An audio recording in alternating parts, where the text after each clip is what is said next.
Give our praise to the Most High. Call the Lord. YAHAWAH, MANASHAH, Let's giving our praise to the Most High, name of His only begotten Son, name of the Holy Spirit. We the prophets of Babylon camp down here in Tampa, Florida. We want to give double honor to our teachers, the elders, and apostles, great millstone, who taught us the truth and sincerity. Peace and salutations to the world folks scattered abroad. All right, we're going to go into some of these current events, man. A lot of things happening in Earth. A lot of things happened this past week. You got this whole thing with AstraZeneca. They just pulled their jabs off the shelf. You know, it came out that they called the clots. You got Australia. They this month on the 20th, they're going to get rid of all cash and going totally cashless. Well, you got Florida labeled the mRNA. Yeah, but there's bioweapon. Bioweapon. So it's banned in Florida. Yeah, and now you got all these companies that was pushing that. They're starting to take their things off the shelf, and they're starting to get, you know, and which they've been in court for that, man. So the prophet's been telling you these things, man, and people that took it, you just fell for it. That's your ass.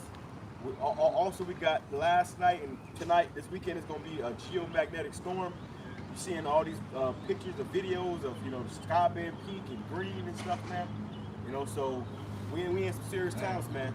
We're going to open up with that first, though, going into those times that we're coming into, because those are signs in the heavens, man. And let's just know that our redemption is nearer than we believe. All right? Well, let me grab that. It says, Jeremiah chapter 10, I'll start at verse 1. Hear ye the word which Yahweh spake unto you, O house of Israel. Thus saith Yahweh, learn not the way of the heathen, and be not dismayed at the signs of heaven, for the heathen are dismayed at them. So we're seeing these things happening in the heavens, you know, these signs in the heavens, which really, hey, it's exciting for us, because this means that we are almost out of this place, man. And these heathens, they're afraid, they're terrified. We just had a solar eclipse. You know, these are all signs that the Lord is coming to deliver his people. He said we will start seeing these signs in the heavens. Oh, what else I got according to the signs? I got that too, and the word dismay says, be not shocked, you know, or shaken up. Right, and that's what's happening. People getting shocked, they're getting shaken up, they're losing their minds because of these things that they're seeing in the heavens, man. But we know that it's YAHAWASHI that's doing this, and these are signs for us that are in the know that our redemption is nearer than we believe, man. All right, so hey, call the Lord YAHAWASHI for that, man. For these things that's happening on earth right now, because hey, our redemption is nearer than we believe. Our salvation is nearer than we believe, man. Yeah. Well, say, well, for the heathen are dismayed at them. So the heathen look at the signs of heaven, they start worshiping it, put names on it and shit, idolizing the signs in heaven, man. You know, but the Lord, we know the Lord, man. We know who's truly to be worshipped. You know, so we shouldn't be surprised at the signs of heaven. We know that it's just the Lord's messages, man. It says, this is Luke chapter 21. Somebody had it? You gotta go ahead. This is Luke chapter 21 and verse 25. It says, and there shall be signs in the sun, and in the moon, and in the stars. Which we just had that solar eclipse. So that was a sign in the sun. You know, the moon, you know, it eclipsed the sun. And then it went dark. You know, it went dark out here, man. All right, so that was a sign from YAHAWASHI, letting us know that our redemption is near to believe, man. All right, that was a sign from YAHAWASHI for those of us that's in the know. All right, see these other people, these Babylonians, these Edomites, these niggas, they just, oh, it's just an eclipse. You know, but that eclipse made everybody stop in their tracks and look up, man. All right, but us being spiritual, we know these scriptures, we know that the Lord is saying that this is a sign of the times to come. Right, and if you notice too, man, you know, for the last few years, all right, things have been, you know, making a dramatic change, okay? And just in the earth in itself, man, all right? Because you have it where, like I shared, you have it where these things have accumulated over time, okay? And it's gotten worse, all right, for the ones that don't know, you see? Now, you see these things and it looks miraculous. Oh, you know, they, like the brother say, they look at it as with a heathen way, man. You know, you got people who worship and idolize these things, you know, all these type of ways, all right, that the heathen go about it. But you have when we about these things in the spirit, you see, we acknowledge these things in the spirit, which shows us, like the brother said, our redemption is near, man. Okay, as it says, salvation is nearer than we believe. If I can grab that right quick. Oh, hold on.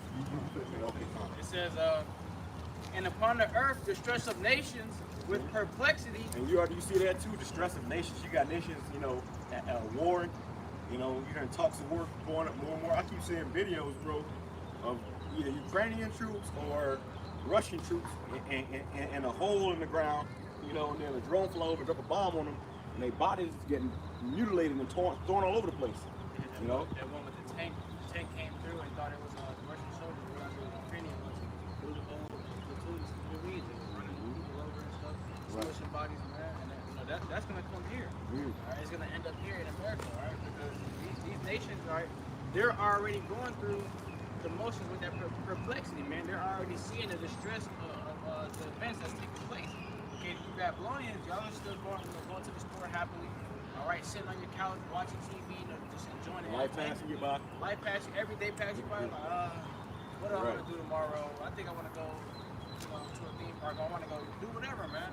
All right, but it's gonna be a day where you wake up, you're not gonna be able to spend your money or receive money out of withdraw money out of the bank. All right, you're not gonna be able to, you know, drive your car, man. You know, things might, the electronics might get shut down and things of that nature. All right, so reality is gonna hit Babylon all at once. Okay, and that's gonna cause this place to go down the way it's gonna go down, man. Chaos, utter destruction. Right. And then you got these college campuses, man, which a lot of that stuff is rigged. And right there, you got those free Palestine protests going on, and it's starting to clash. You got, the people clashing, man. So that right there is showing you, what time we're in. This ain't the time to be all, lovey-dovey hugs and kisses. The Lord said it is a time of love and it's a time of war, a time of hate, a time of peace and a time of war. We enter into a time of war, a time of hate, a time of death, a time of destruction. And it's only going to increase in these last days. And these signs we're seeing in the heavens, or is the Lord letting us know that, man? And if I may add too, that you said on about those colleges, I have recently seen a video, did a lesson on it too as well. Going into those colleges, how they have these outbreaks of these sleeper cells, man. Okay, where you have these things where these colleges are starting to have some protesting or some type of form of rioting, okay, disruption, okay, because you have where these insiders have been, invading, man, and they have a secret agenda, all right, with these plans being established amongst each other, man. And you have Biden who are talking about letting those people over in Gaza come over here, man. You see, so you have these certain things that's being played out amongst the earth, man. Well, then you got these migrants over here. They causing all kind of hell. You had a migrant dude who put a belt around a woman's neck in New York. Oh yeah. Drug her ass behind a car and raped her, man. Yeah. And now they caught up with his ass, and the public was trying to kill his ass. How much more did they go to prison? But they saying, look, this is what Biden and Kamala Harris has done. That these people into this country, these motherfuckers ain't strapped too tight in the head. This nigga literally came up trying to fall behind her, crap behind her. Not realizing he on camera, put a belt around her neck, drug her into the fucking behind, into between a car. He looking up. First he choked her up with the belt. She knocked out. Drug her ass behind the car, and then he, looking around, pulled his pants down. Got busy. And yeah, man. She was all at ease. She was all on her phone and stuff, man. You women that are at ease, man. Y'all gonna have to snap out of that shit, bro. Yeah. The Lord warned us, man. He said, in the scripture, it said, perilous times shall come. Full of danger. And especially for you women, but more so for Israel overall, man. And the Lord has his prophets out here to warn you and tell you about all the things and events that's happening in this current time for a reason. Right. So you can't have an excuse to say you didn't know. Because the Lord sent his prophets right here to tell you. He got the scriptures here, where the prophets are preaching the scriptures, and these things are manifesting off the pages, man. Right. The Lord said, "You'll make his word known unto you." Right. So he said, "Some of you women that are at ease." I want to go into that too, concerning that video, man, because these women are at ease right now, man. She was on her phone. She walked with her head down. She ain't paying attention. This guy creeping up behind her for probably blocks. He probably was following her for blocks, man. She ain't paying attention. She thinking, nothing happened to me. I'm in America. Well, you thought wrong, man. Put a belt on her neck. He drugged her ass, and then when she was drugging her, it was choking her. She passed out. When she passed out, he go over there and, Yeah. Hey, and that shows you, that shows you that you women who walk around here in a certain vibration of a masculine spirit, gonna be humbled, man. Right. Because down. that's right. Because you know that woman, those things happen. You know when she wasn't circumspect of her surroundings. As the scripture says, we gotta be circumspect, man. Okay, watch it because hey, look, things like that can happen. And if these women, you got these women, you got even men. Okay. At first I thought it was a man. Yeah. At first I thought it was a man. I was about to say, damn, shit, really about to get bad. Right. They gonna start doing that to men too. And that was one. That shows you that. What was it? Immigrant came and did that. And how many of them over here right now? You see, but showing you that the times that we're in is that you're gonna see a lot more of those actions playing out on the earth, man. Okay, especially over here in America, man. Because like the brother mentioned, you know, it's like, oh, we're in America. Well, it doesn't mean because you're in America don't mean that you are completely safe, man. Right. Well, these other countries, people are more circumspect. They won't want to keep their used to that. Because their environment, they Right. used, like you said, Right. they used to But that. in America, people the cops will say me. I don't know the cops. Right. The cops. Ain't gonna be no motherfucking cops, man. There's somebody defunding the cops. This is about to get ugly out here, bro. Well, another thing is you had that whole power situation with the 911 emergency services went out in different states because of what? The whole power. Well, they say that's gonna happen again with this geomatic storm. Exactly. That's So it's gonna happen. They said it's gonna happen this weekend with the power man car. You been trying to call the cops before you break your house, trying to call the cops. You getting downtown. You getting that buzz, Yep. you know, and then all of a sudden you know you fucked up. Right. Exactly. And That's if I probably if I may add too, it's different because like we talked about it, the president that you elected, man, he's allowing these migrants and immigrants to come in here, man, unawares, I would say. All right, now you have it here in America. They groom these women up to be independent, especially. Right. I watched the So-called independent. so-called independent. I like watching the gold digger shorts on Instagram. You know, the girl turned the dude down and then she see you got a nice car and all of a sudden you're like, well, let me get in the car.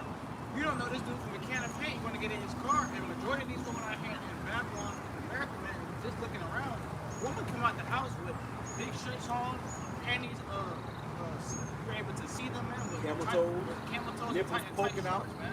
breasts, Right, they come out the here. cleavage showing. We just saw that.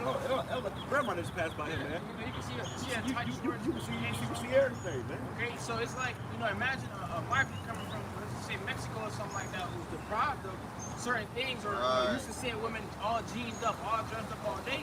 They come out here, they're looking at OnlyFans models all day. They're like, oh, I gotta take that. That's Right. free candy. And then the woman put $10,000, $2,000 on her ass. And then walking around with BBLs and big ass Botox and shit, and then you wonder why, you know, that happened, man. It's like dangling candy in front of a baby's face. Or fucking raw meat in front of a wolf. Hey, I have a personal testimony actually, you know, being out with a few female friends before downtown. There was a homeless man. One of the girls had on something derogative, I would say, and her dress with the little one piece was very tight. And mind you, she was over 18, but she told her guy, hey, I'm 14. He was on the bench. He kept eating. He just kept looking. He said, damn, you're 14. You sure I'm good? Are you serious out here? You know, and at that moment, it was a kind of thing where I had to step up and say, hey, bro, like, you know what I'm saying? You know, she told you she was underage. She was like, this is what he said. That caught my attention. Everything in the scripture. He said, well, I'm a grown man. She's out here dressed like that. She looks good. He said, out of his mouth, I'm a grown man. She's out here dressed like that. She looks good. She said she's 14 and he just kept him up. He sit on the bench. He said, yo, where your parents at? You know, that's how it's going to be. And if I wasn't there, imagine what would have happened, man. Right. And even if you been there, motherfucker wanted to marry, he could have tried to put her hands on you, arm you or something. You know, that's how it's gonna be, especially when this time coming, when it's gonna get lawless out here, bro. It's gonna be complete death and destruction. Ain't gonna be no 911. You know, and like they said, Mr. You're the magnetic storm, man. These telecommunications go out, ain't no more phone service. The phone ain't working. The lights go out, bro. It's gonna be fucking on and popping, man. Well, yeah, you people out here, bro, that's out here just, you know, damn free will living your life. Guess what? Lord gonna have death angels on your heels. You know, I was around this time last year. I was with my family, and we was leaving the restaurant. And as we was leaving, you heard a girl screaming, "No, no!" And then the car would, sped off, and all you get is screech. And everybody could just look at each other. And they couldn't do shit. You know, all we could do was we just look at each other like, "Damn, what the fuck happened?" and then everybody's going about their day just like that. You know, just forgot all about this shit, man. Right. So at the end of the day, you know, And she somewhere probably got, you know, on a damn shipping container. Praying for help. Somebody say, I know somebody She's somewhere on a damn shipping container somewhere, man, getting trafficked. That's the reality, man. And it's about to become more of a reality. And it's not like this thing of, you know, women you know, or these so-called independent women ain't been going through these situations already. It's just gonna be really made known, man, because hey, you got where a lot of people go missing every day, man. You got a lot of you got a lot of where these situations happen to where it's mysterious. You got 5, 10 people go missing. Okay, on a wild scale, you got millions. You wonder where they go because you see they doing it secretly now. How much more when it's not? How much more in the dark? You see, that's gonna turn into a very violent situation. Hey, these people say if they do these things in the green sea, they do it not. Things are good and money is flowing right now. What's gonna happen when everything gets good? You know, like brother, you're saying no millions of people getting trafficked right now. So what's gonna be going down in the drive? Shit really gets bad. They go through the stores all this time. Okay, these people are really gonna be trying to have fun. Right. There ain't gonna be no shame or game no more. What was done in the dark is gonna be in the light now. It ain't gonna be a shame to do it in the dark. So you will see somebody get raped right in front of you on the street, on the sidewalk, while you're walking down the sidewalk. Brutally. Ain't nobody gonna stop you. Right. You've already seen that though. You know, the brothers did videos on that in New York. There was a Jake trying to rape the Edomite woman in broad daylight, and the police had to stop him. Right, and that's like what I said. They're doing this in the Green Tree. All right, he did that in broad daylight out here. That's like out here in public, man. Okay, so you can imagine what's gonna go on in And this you house. women that don't got a man, bro, if you don't got no man, ain't no man come to save your ass, man. That's why you pop up your flies in these other countries where women have men. That's why you got 7 women cleaving to women in these other countries, bro. You go to the east, bro. You got them women over there. It be one man that have 20 wives. Why? Because they know they need that man for protection. A man is not going to attack you if you know that you got a man. Versus you not having a man, you just walk around here, you know. Yeah, here's my, hey, bitch, you got a man. Hey, if you got a man, I'm your man now. That's why we talk about, you know, they got laws on rape. If a woman was just free to walk around and she had no man, a man can take her.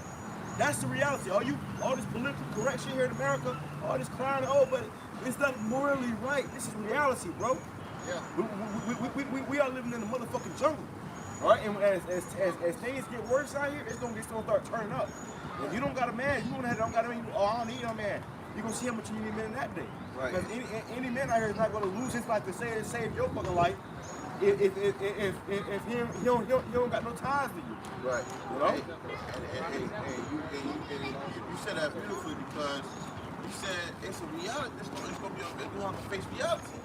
And a lot of things with these women, man, they don't face reality, man. They're in a fantasy. They don't live in reality. Yeah, they don't live in reality. They live in a fantasy. You see, and guess what? Who amplifies that? Who provides that fantasy? Esau, man. So what happens when Esau's daddy fails you of giving you that fantasy lifestyle or that support? You're gonna lose it. You see, like we was talking about, you know, when he killed his daughters. You know, you're gonna find out the hard way. Hey, YAHAWASHI gonna teach you women a lesson, man, because a lot of you women gotta pay for a lot of wickedness you have done. Right. And it's a lot of you women more than you men. Got men on child support. Yeah. You're called police on men. You got men facing, prison sentences behind your ass. So Hey, these prisons gonna open up too, man. And you got a lot of these men, you got a lot of these guys facing prison time for shit they probably didn't even do, man. Right. They Behind a woman. Yeah. They mad and they institutionalized. Right. You know, their mind is all they see is men every day. What's gonna happen when they get out and it's nothing but free game to walk around? Woman with ass cheeks willingly showing out. Well, you got these women who out here just shaking their ass, showing their cleavage and provocatively promoting. You got these men who've been sitting institutionalized? Institutionalized. All right. Fucking box. Sitting in a box. For years. You know, looking at the walls, four corners. Okay? Hey, man, nobody's going insane. What you gonna do when these prison cells, when these prisons have some type of commotion going on and they gotta let them out? Well, hey, I watched the video the other day. This guy, his name was Banky. He do these stories. I got him in the box of horror. He do these stories concerning like the prison life and stuff. He said in prison they had 3 days of darkness where the electricity had went off for 3 days. And he said they couldn't open and close the gates. It was everything for himself in there, man. You know, and when that happened, hey, if a motherfucker wanted to abuse you, they could have did it. They wanted to kill you or do anything to you, they could have did it, man. Well, America is gonna be one big prison system, man. You know, and when these lights go out here, bro, if the lights go out all of America, them prisons gonna open up, bro.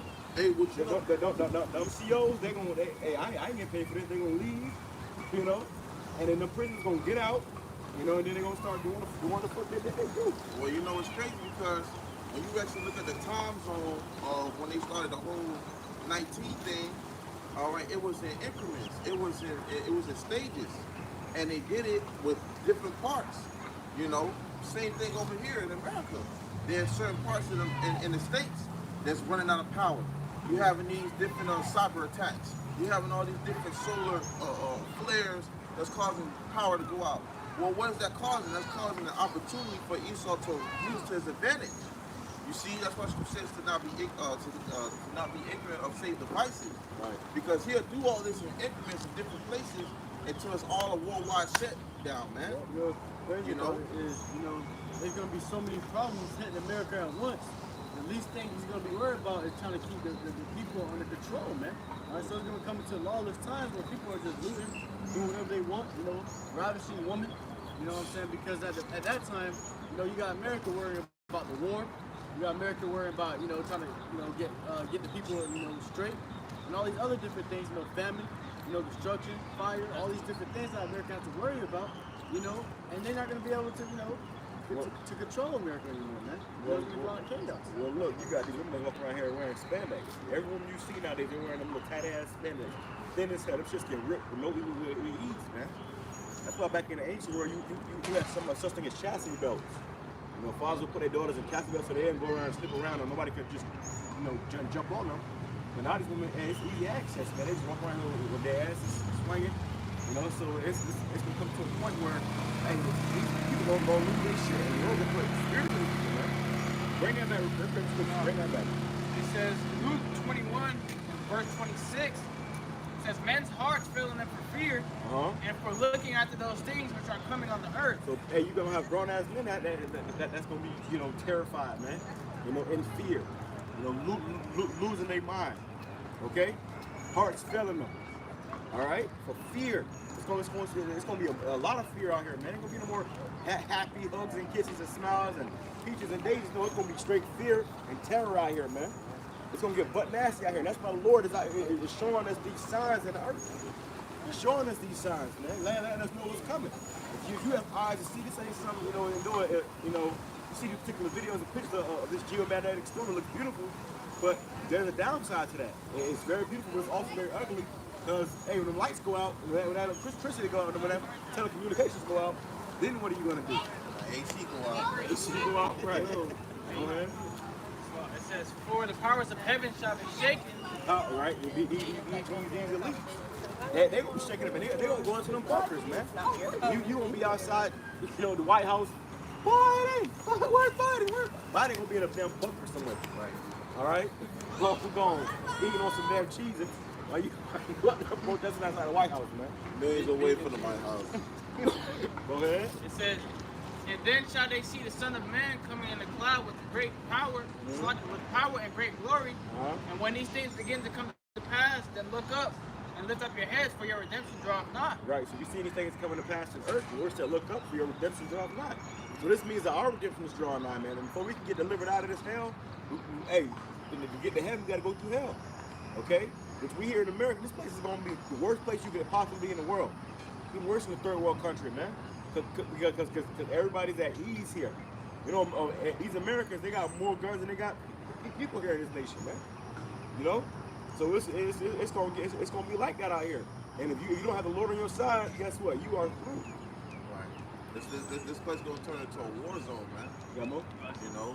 And when it's turned into a war zone, you're gonna have these what they call them, guys that's pretty much similar to super cells. I forgot what they call it. Start with an M though. But you're gonna have those guys like a malicious group. Malicious. They gonna And that's gonna be your police. Your average police officers, they already in damn teamed up in groups of militias and stuff. So that they're not coming to help you. So they're gonna be the ones robbing you too. right. Kicking in your door, you know, trying to snatch up your daughters and your sons. Hey, it's gonna be a whole inside job, man. You know, it's gonna create an opportunity for chaos, so that Esau can bring forth that order, man. Because what he wants order out of chaos. In order for you to have that order established, he has to bring some type of chaos, panic, okay, a pandemic. So he has to do it in a certain way. He's gonna do it by creating these different type of scenarios amongst this place that you know in the States, man. You know, you might see these things going on over in the East, in different areas, but how much more when it actually hits here, where it's known to be at peace, quote unquote.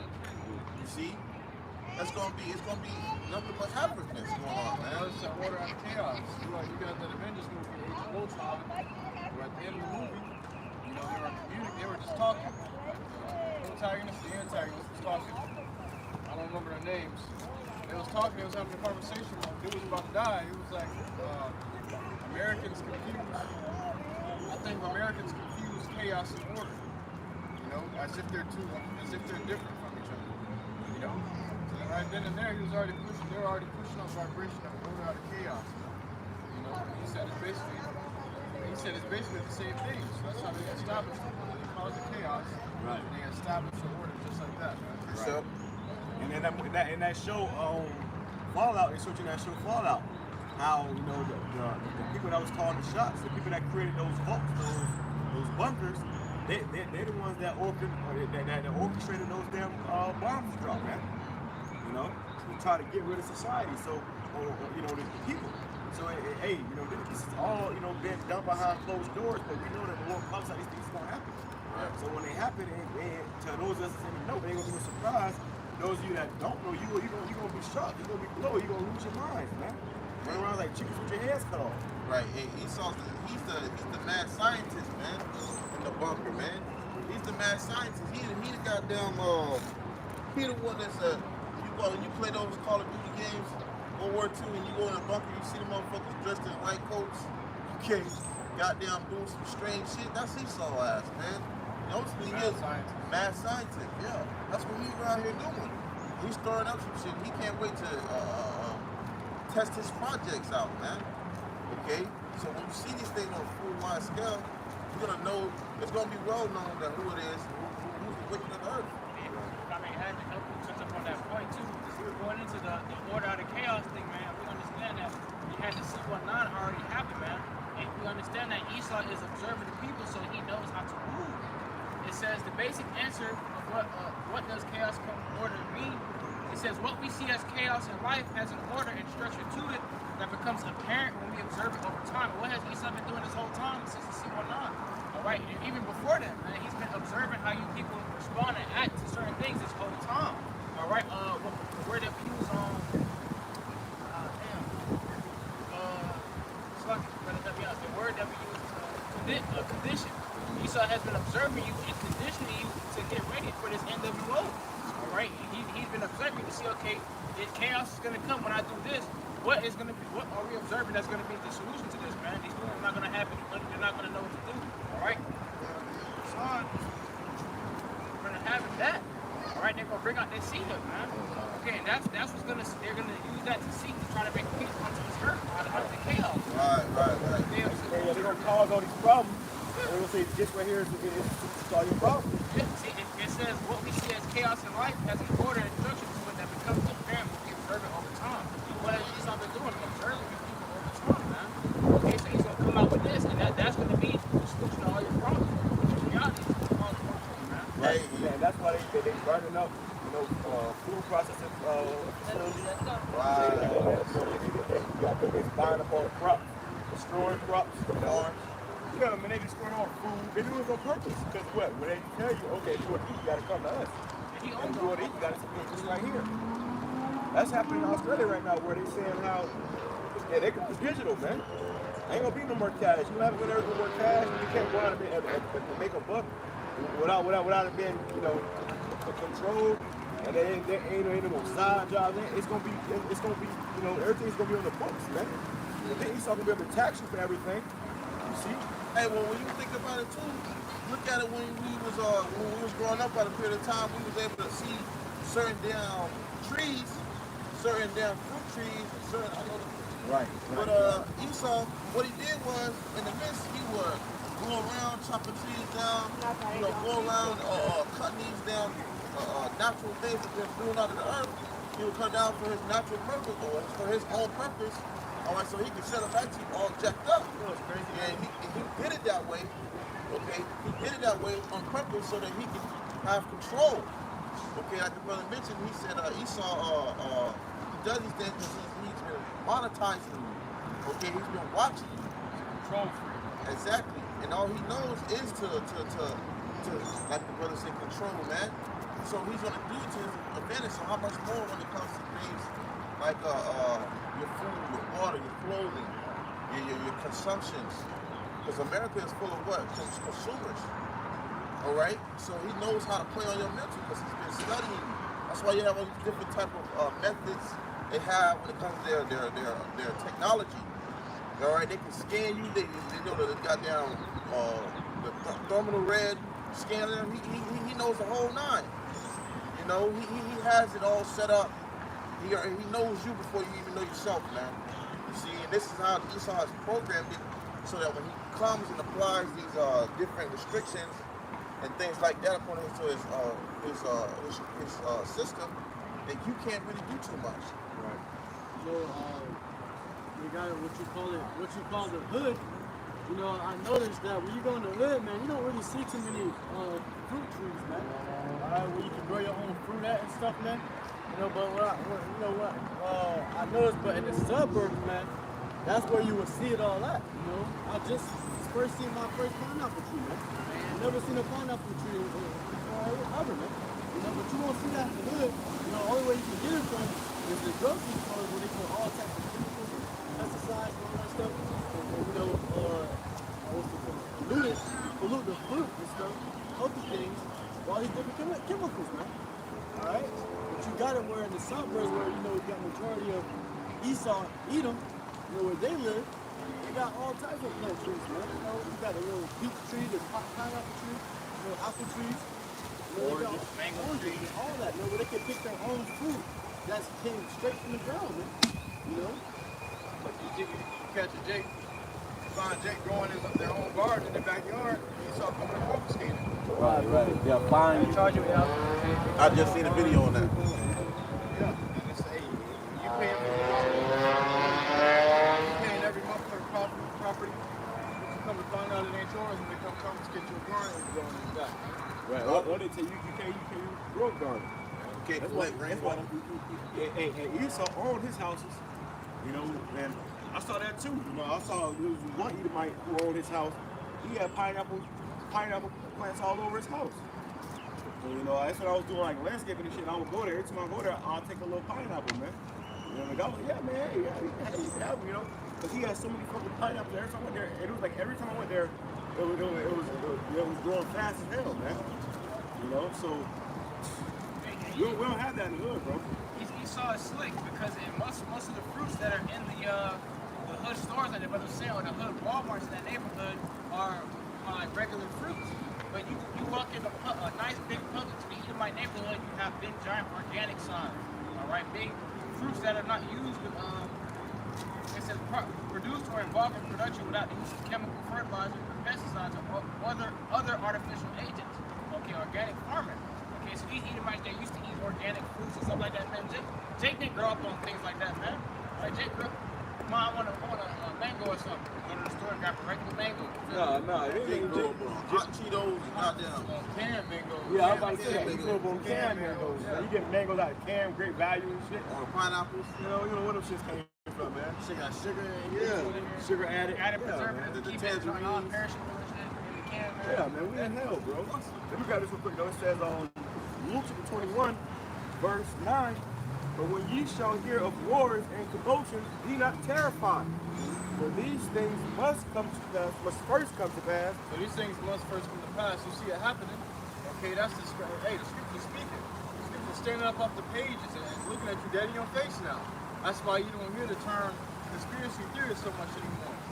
Because everything, hey, right before the those theories are becoming fact. yeah, right before 2020, you know, hey, conspiracy theories was popping before 2020, man. A few years down the line, you barely hear it anymore.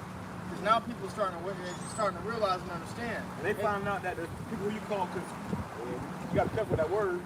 Let's strike you for that. But you know, conspire is, you know, they came out how everything they were saying was true. Hey, because you got to the government or the CIA, they put that word out there to call to make people that knew things look like they was out of they didn't have any sense, man. Yeah, like nutcase. Look like Even fools. Bishop Petty said that. Something about a conspiracy theorist is a nutcase. Well, no.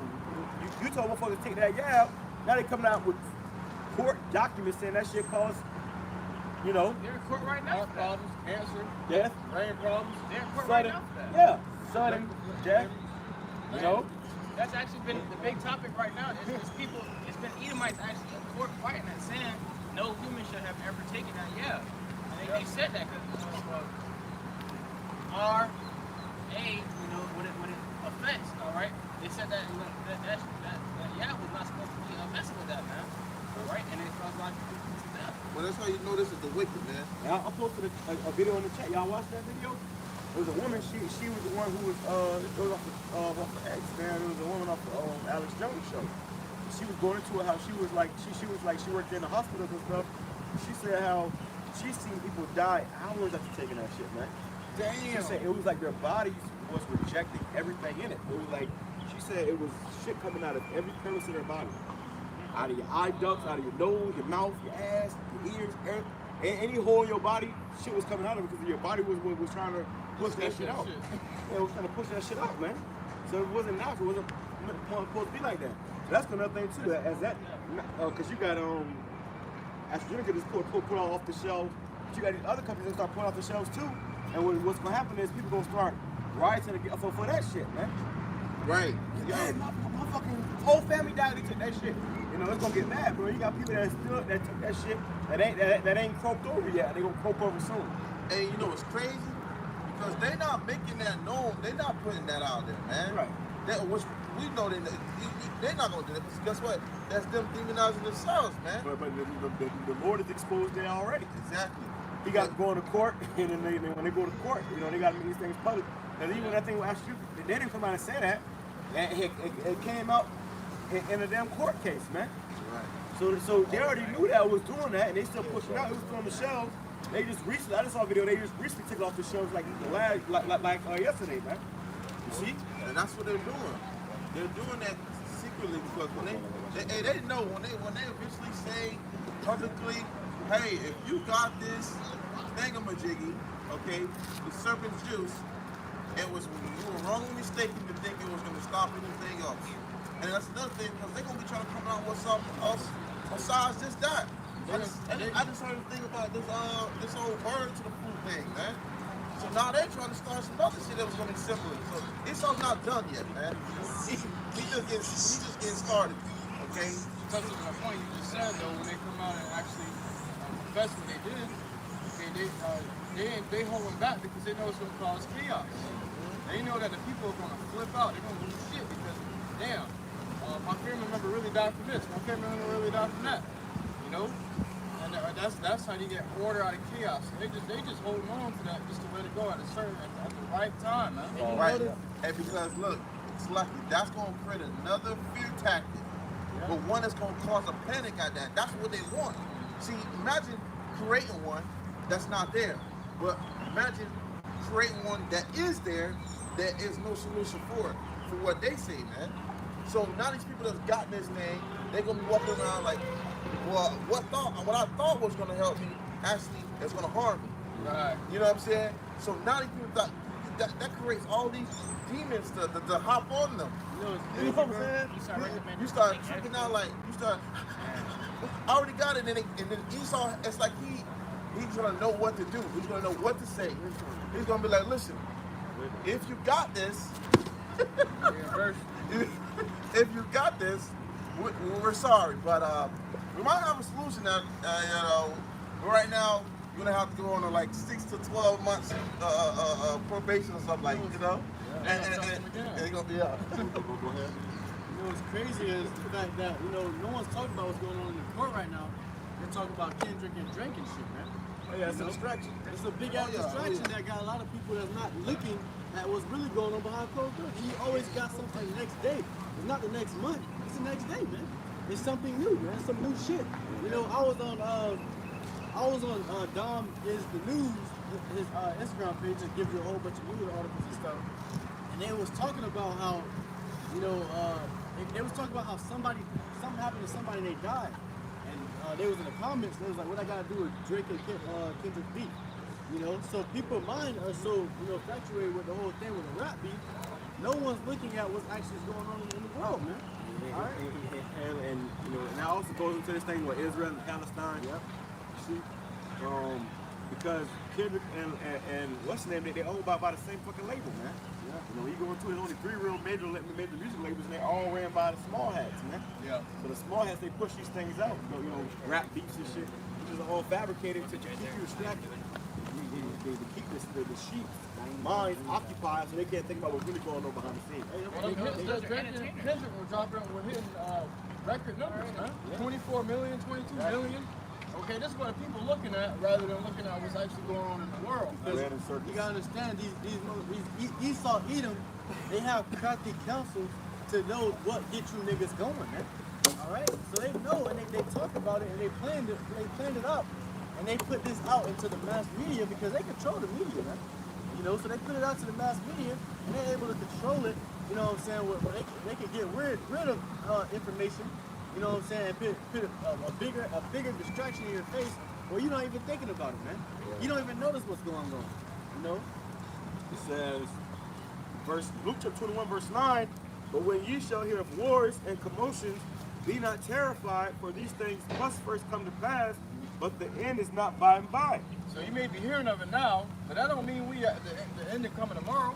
I don't mean YAHAWASHI gonna pull up next week. You know, these things have to happen first. Right.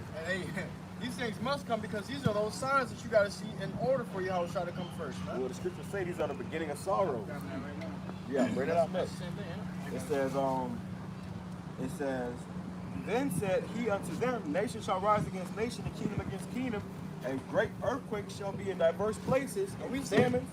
We've seen all of that already. You had a few weeks ago, it was thousands of earthquakes happening in a week alone, man. Right. You know, and still to this day, there's many earthquakes taking place all over the place, man. You know, they had an earthquake in New York. And they said that's very uncommon.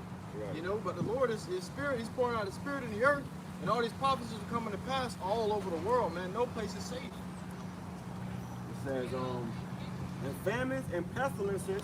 We're talking about bird flu. We're talking about all these different pestilences that's going to come. You know? It says, and fearful sights and great signs shall there be from heaven. Hey, and if I may add, they said fearful sights and great signs too. You also had recently, when we had the water spouts and the tornadoes, people were reporting a whole bunch of tornadoes on top of mountains and stuff, man. All right, tornadoes popping up in the most weirdest places ever, man. So the Lord has been showing you signs all over this earth. Different states, you know, different sides of the world, man. No part of the world is safe from the judgment of YAHAWASHI. All right, and the Lord is pouring out His Spirit on the entire earth, man. So the entire earth is going to feel it, man. All right, the Lord's been doing just that. Another fearful sight, you know, me and Brother Abba was talking about it. During that solar eclipse, somebody seen he's seen a moon, man. He's seen the sun being blocked, but he's seen the moon on this side, man. You know? And I remember having a dream when I was little, you know, good testimony where I seen fucking 2 planets in the air, and that shit just made me scared shitless, man. But for this guy to record, everybody thinking the moon's blocking the sun during the eclipse, but he's recording the moon over there. He like, damn, what's over here blocking the sun, man? So what have we been told this whole time? The truth is stranger than fiction, man. And then the they truth got is more scarier. They had that day. They had the whole project, CERN shit going on, man. So then and people looking up at the damn solar eclipse, they seeing shit streak across the sky and shit, man.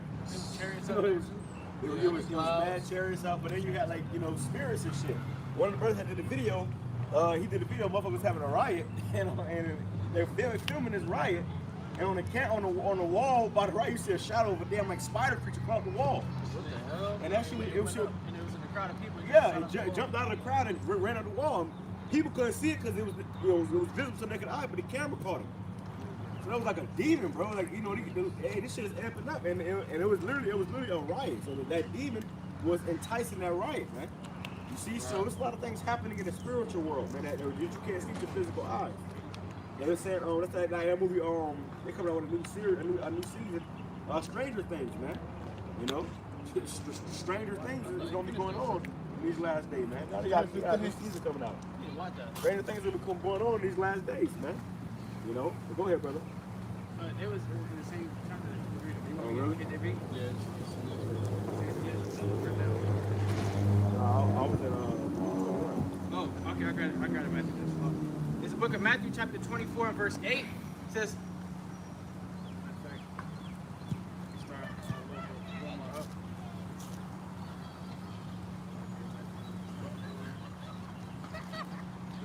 I'll start at Matthew chapter 24 and verse 5.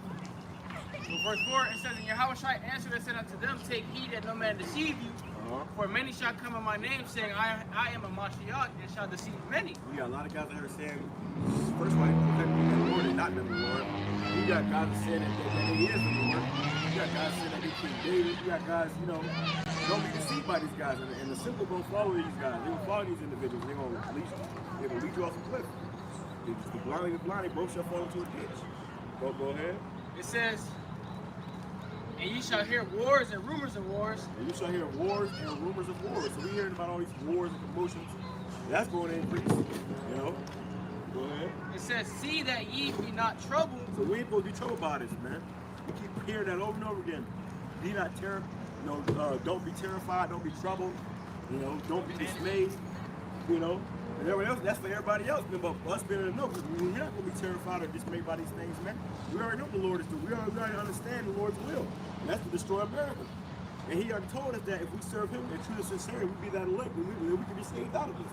No matter how bad it looks, no matter how bleak it gets, we have a chance to be saved. You see? Everybody else, not so much though. So all we're concerned on is doing this work and serving YAHAWASHI and that we be the elect. Right. It says, For all these things must come to pass, but the end is not yet. The end is not yet. Go ahead. For nation shall rise against nation, and kingdom against kingdom. And there shall be famines and pestilences and earthquakes in diverse places. All these are the beginning of sorrow. All these are the beginning of sorrow. This is the start. It's just the beginning, man. We ain't seen nothing yet, bro. And that's why I was watching a video from the brother Bakar Moth. He was going into how Esau want to make your house a smart house. He want to survey. He want to put more surveillance on you. You know, more hell. You know, they want to put up more damn Gwyn towers. Radiate you more than they already are. This shit, you know, we about to see some shit, bro. We probably ain't even seen the beginning of the worst of it yet. And for me, add touch up on that. The brother said the smart house. I was watching a video that Edomite lady who actually had that C hip, and she said instead of just getting a regular card or a key, because she felt like she didn't need the key, she just got the C hip implanted inside of her, and then her and her husband, they went and bought these little tabs and the little. Readers. The little readers, and they put them all around their house. So literally, as she walked up to anything in her house, she just put your hand on it. You know, do things like that. And even with the smart house thing too, you have these Alexa things, man. I just found that out. My uncle had one in his room, and he said, "You know what my Alexa can do?" I said, "No." He said, "Alexa, turn on all the lights. You know, all the room light, all the lights in his room turned on." He said, "Alexa, good night."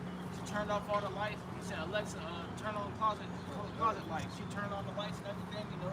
And that is very responsive. So you have this machine in your house listening to your every move, your every command, all right? And you best believe Esau is listening in on that, man.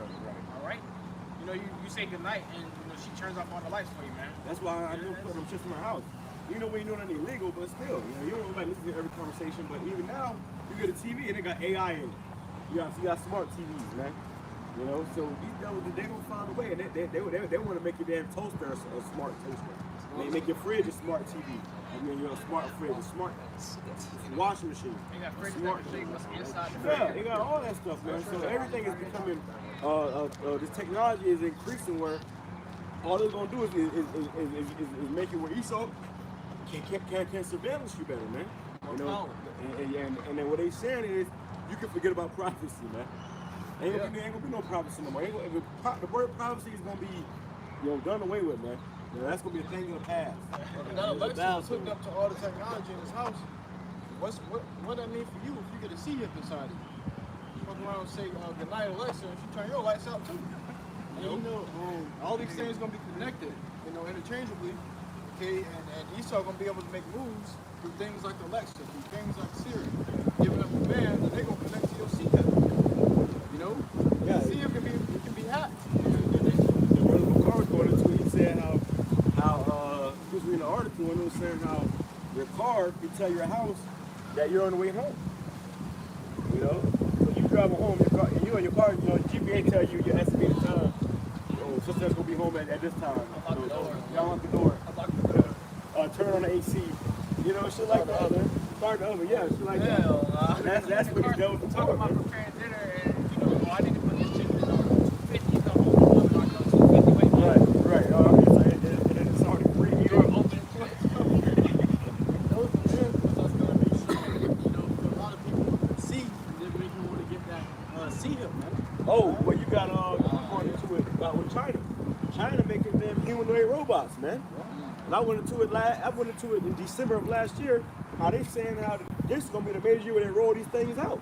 They show you that shit in iRobot. What's that movie? Mother Android.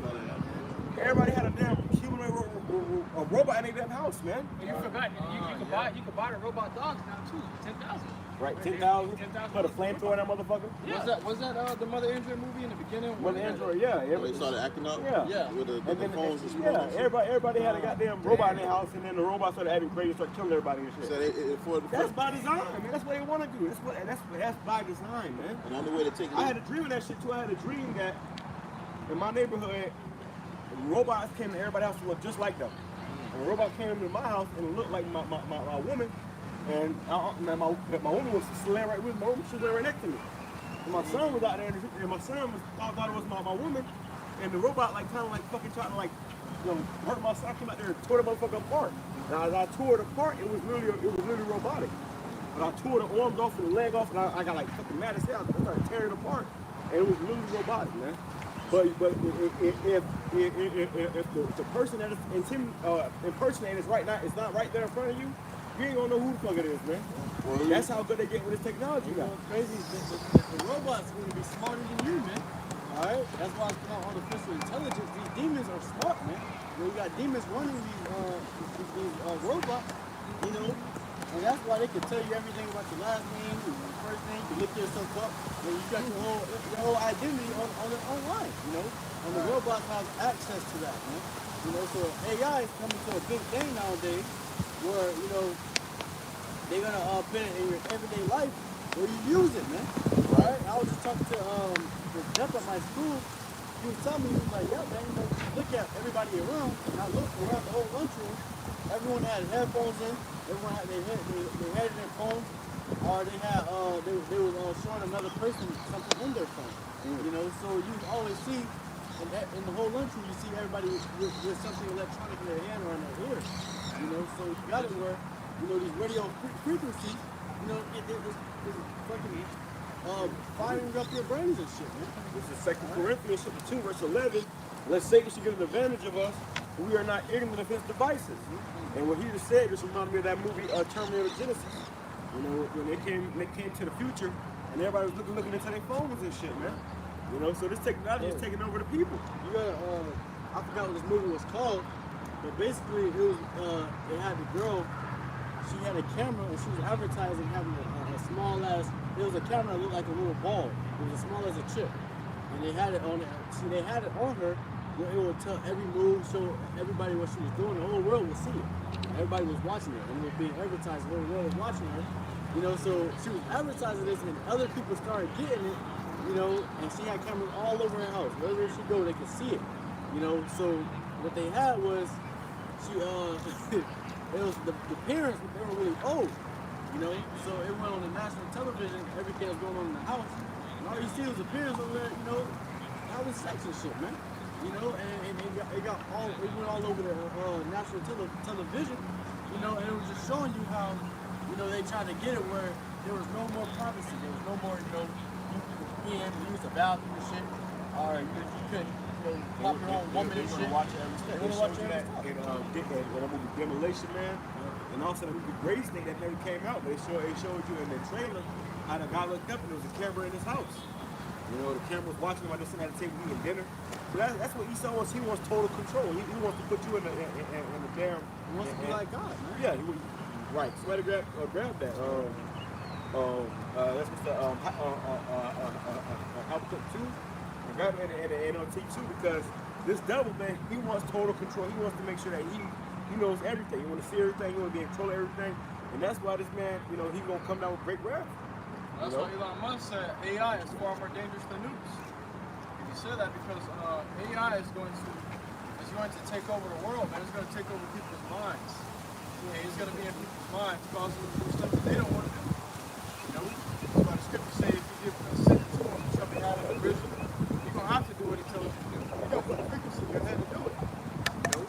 And these people, peon heathen, peon Jake, you're going to become the robots, man. You know, when I see this inside of you, hey, brother had a dream, he seen a woman, she got into an accident and she started glitching, you know? She started glitching because she had to see him. And then when she snapped out of it, it was like it never even happened. It was like a person had a seizure or something, and then they come back to it and they don't know what just happened or what happened.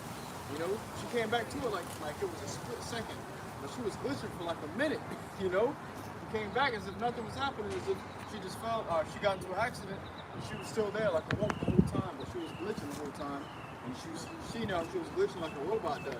And if I may add, man, it don't make it no better when these people that got that serpent's juice, that, you know, when it comes to they pretty much DNA, all right, that was, you know, messed with. It don't make it no better because when you look at the things that was going on, they have a magnetic to the blood clots or whatever, and it was having some type of flowing to it. You see, some type of magnetic to it.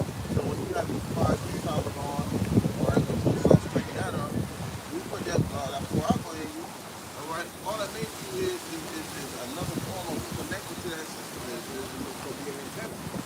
So people will start having previous stories. They take that, man. So you have radiation going through your body. What is it? EMF rays going through your body. So you know, if you take that, man, hey, that's why the Lord got to start warning you of this right here, right now, because when the time comes when they make this mandatory, and you take it, ain't gonna be no excuse for taking it, man. And then the Lord been telling you this, you know, early, night and day, all throughout the week, we telling you about this right here. So I want to have elders and apostles, great muscle on down. The brothers are warning you of this right here. So if you take it, guess what? It was meant for you to take it. And when everything that comes with it, that was meant for you too. You got cells in your body attached to DNA called mRNA, which is just a messenger DNA. It sends messages. You know, that's how DNA is translated. Okay, and what the C9, the YAHAWAHI did was alter that. You know, so the message that was translated before will change it. Okay, now you are created by Esau now, man. You are a newborn creature. Part of those.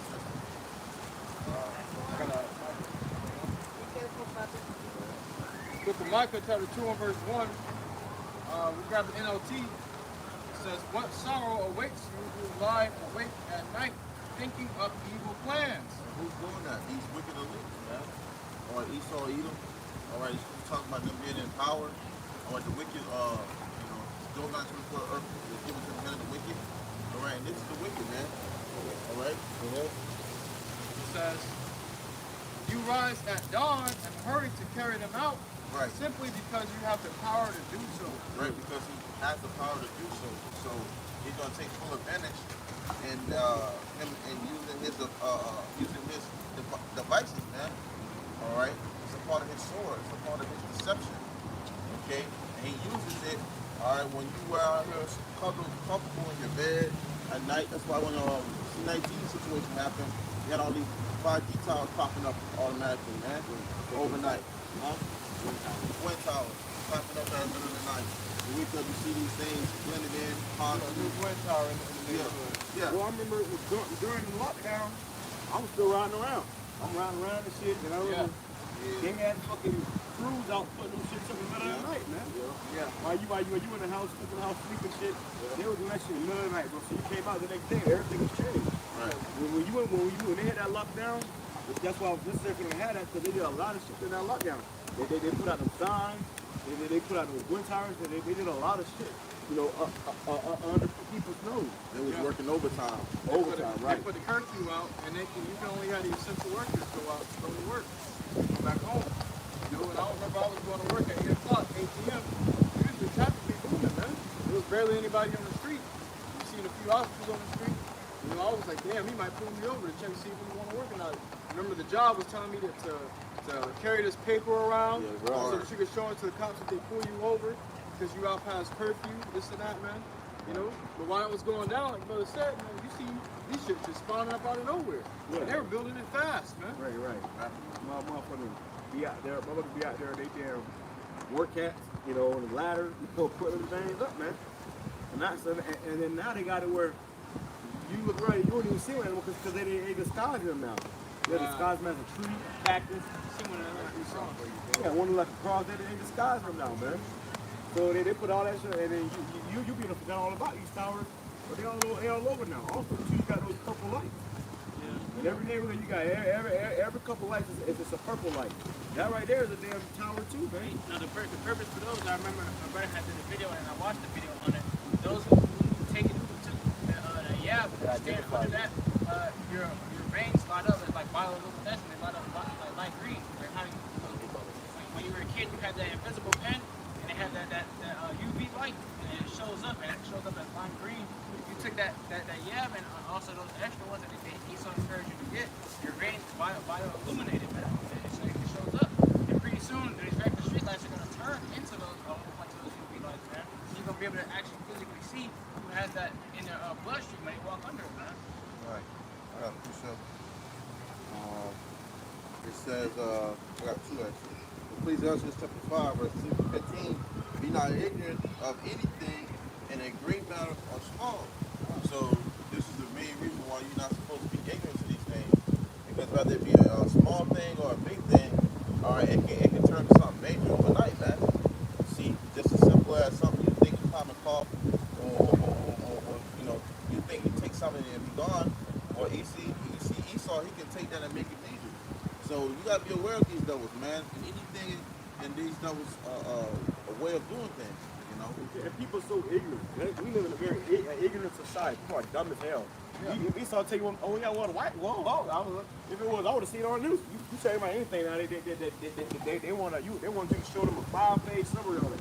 Listen, man, you can't put nothing past this damn devil nowadays, man. You know how much shit he pushing out here that's you know, false information. That anytime you say anything that's true, he label it misinformation now. You know. So we can't be ignorant. People are so fucking ignorant. We live in a very ignorant society. People are proud of that. They're proud of their ignorance, man. Right. Well, the fact that I was amazed that people still eat at McDonald's. Shit, You know? hey, Chick-fil-A, man. Chick-fil-A, yeah. Chick-fil-A came out and said, oh yeah, we had to change our chicken up. Yep. And I ain't ate that motherfucking sense, man. I stopped eating that bitch. And look, I saw a video, motherfucker had a chicken sandwich, bro. We had a shit last night. Motherfucker had a chicken sandwich. And they literally pulled a piece of plastic. They pulled a piece of plastic out of that motherfucker this fucking long, The bro. lady, she had a sandwich, it was fried. She had a fried chicken leg sandwich, pulled a piece of plastic out of it like this. It was like a damn... Flatte. That shit was just like flatte. Right. In a sandwich, man. It's crazy. I'm gonna tell you something, that shit, bro. You used to buy that shit, bro. You couldn't pay me no more, man. And then they got all these chemicals, and that's man-made chemicals in just one chicken sandwich. You know, and Esau does this on purpose, man. Then they got lab-grown meat now. Yeah. They put lab-grown meat in this food, man. A lot of this food is lab-grown. So I ain't eating that shit, man. I'm good, bro. Hey, Chick-fil-A say they don't have the funds to use chicken without antibiotics anymore. So originally their chicken already had over 55 ingredients in it. Man-made ingredients. Yep. A guy came out doing a video saying how he got fat. That video. And he said he read the ingredients. He said this sandwich has over 55 ingredients in it, man. It's just supposed to be chicken. Chicken should be one ingredient. Chicken, bread, Chicken, bread, yeah. Hey, Whatever man. it makes. Yeah. That shit, drugs, man. I stopped eating that shit. All right. Sausage too. Yeah, the salt. Hey, man, all of it was compliment in itself, man. The sauce with the fries, with the even the buns, man. The buns. Hey, you had it where you had it when you asked, which one better? This sandwich, man. This sandwich was better, man. You know, cause Well, remember when niggas was fighting with a Popeye sandwich? yeah. That's what I'm Speaking saying. of In the store fighting, niggas, you about to took a sandwich. You know, they be squaring up Somebody on a got put to hot death like behind chicken the sandwich, sandwich, bro. Somebody got put to death behind the sandwich. Niggas was down behind those sandwiches, man, because why they putting crack in it. They showed you that in the movie Boondocks too, but also the movie They Clone Tyrone. They start eating the chicken, they start laughing, they get hysterically and shit. They chicken, They show you they call Tyrone. Yeah, that's what I said. They put it in the chicken, man. So, you know, and you know how much niggas love chicken. Niggas love chicken, man. So you niggas go up there and buy that chicken, and before you know it, y'all niggas was putting it in the burn, they was putting it in the communion juice at the churches. You know, but that movie was showing you how Esau get down, bro. Yeah. He'll put it right in your face and make a comedy out of it, but he's telling you the truth. You can't be ignorant of that, man. that's why Scripture says never trust our enemy. All right. Everything Grab that. small. Let me read this real quick. It says, Ezekiel chapter 4, verse 13, and Yahawah said, even thus shall the children of Israel eat their defiled bread among the Gentiles, whither I would drive them. Right, and that's what we're doing today, man. Jake's constantly still eating at the defiled bread. You got these fast food restaurants set up. Jake still eat crabs and all these type of heathen customs. I'm like, this place is completely defiled, man. Things that was against our customs, man. Against what we was given to not to eat. And you can read that in Leviticus chapter 11, man. Bro. So you have a word. This is continues to real amongst these heathen, man. And Jake looked down on drug addicts. But you're a drug addict too. As long as your ass eating at these fast food restaurants, Right. they keeping you coming back. They putting drugs in the food and drugs. You said 55 ingredients in something that's called chicken. Chicken is supposed to be chicken, man. But it's got 55 ingredients, which shows that they put and pump these hormones and different ingredients and toxins into these foods. Man-made ingredients, artificial ingredients. I got the edification, the etymology of the word defiled is tameh. It says unclean, impure. Unclean and pure. So that's what you've been consuming for years, man. You've been eating unclean and impure. It's not pure of it being 100%. It says unclean, defiled, infamous, pollution. Woo!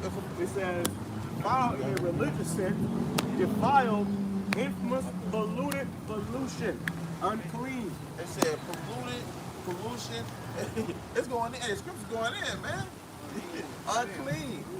And what the scripture said that in Micah chapter 2, verse 10.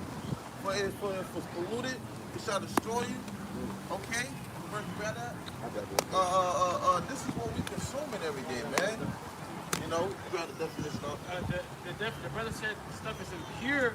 And the word impure adjective is mixed with foreign matter / adulterated, man. Wow. Hey, man. It's mixed with foreign matters, man.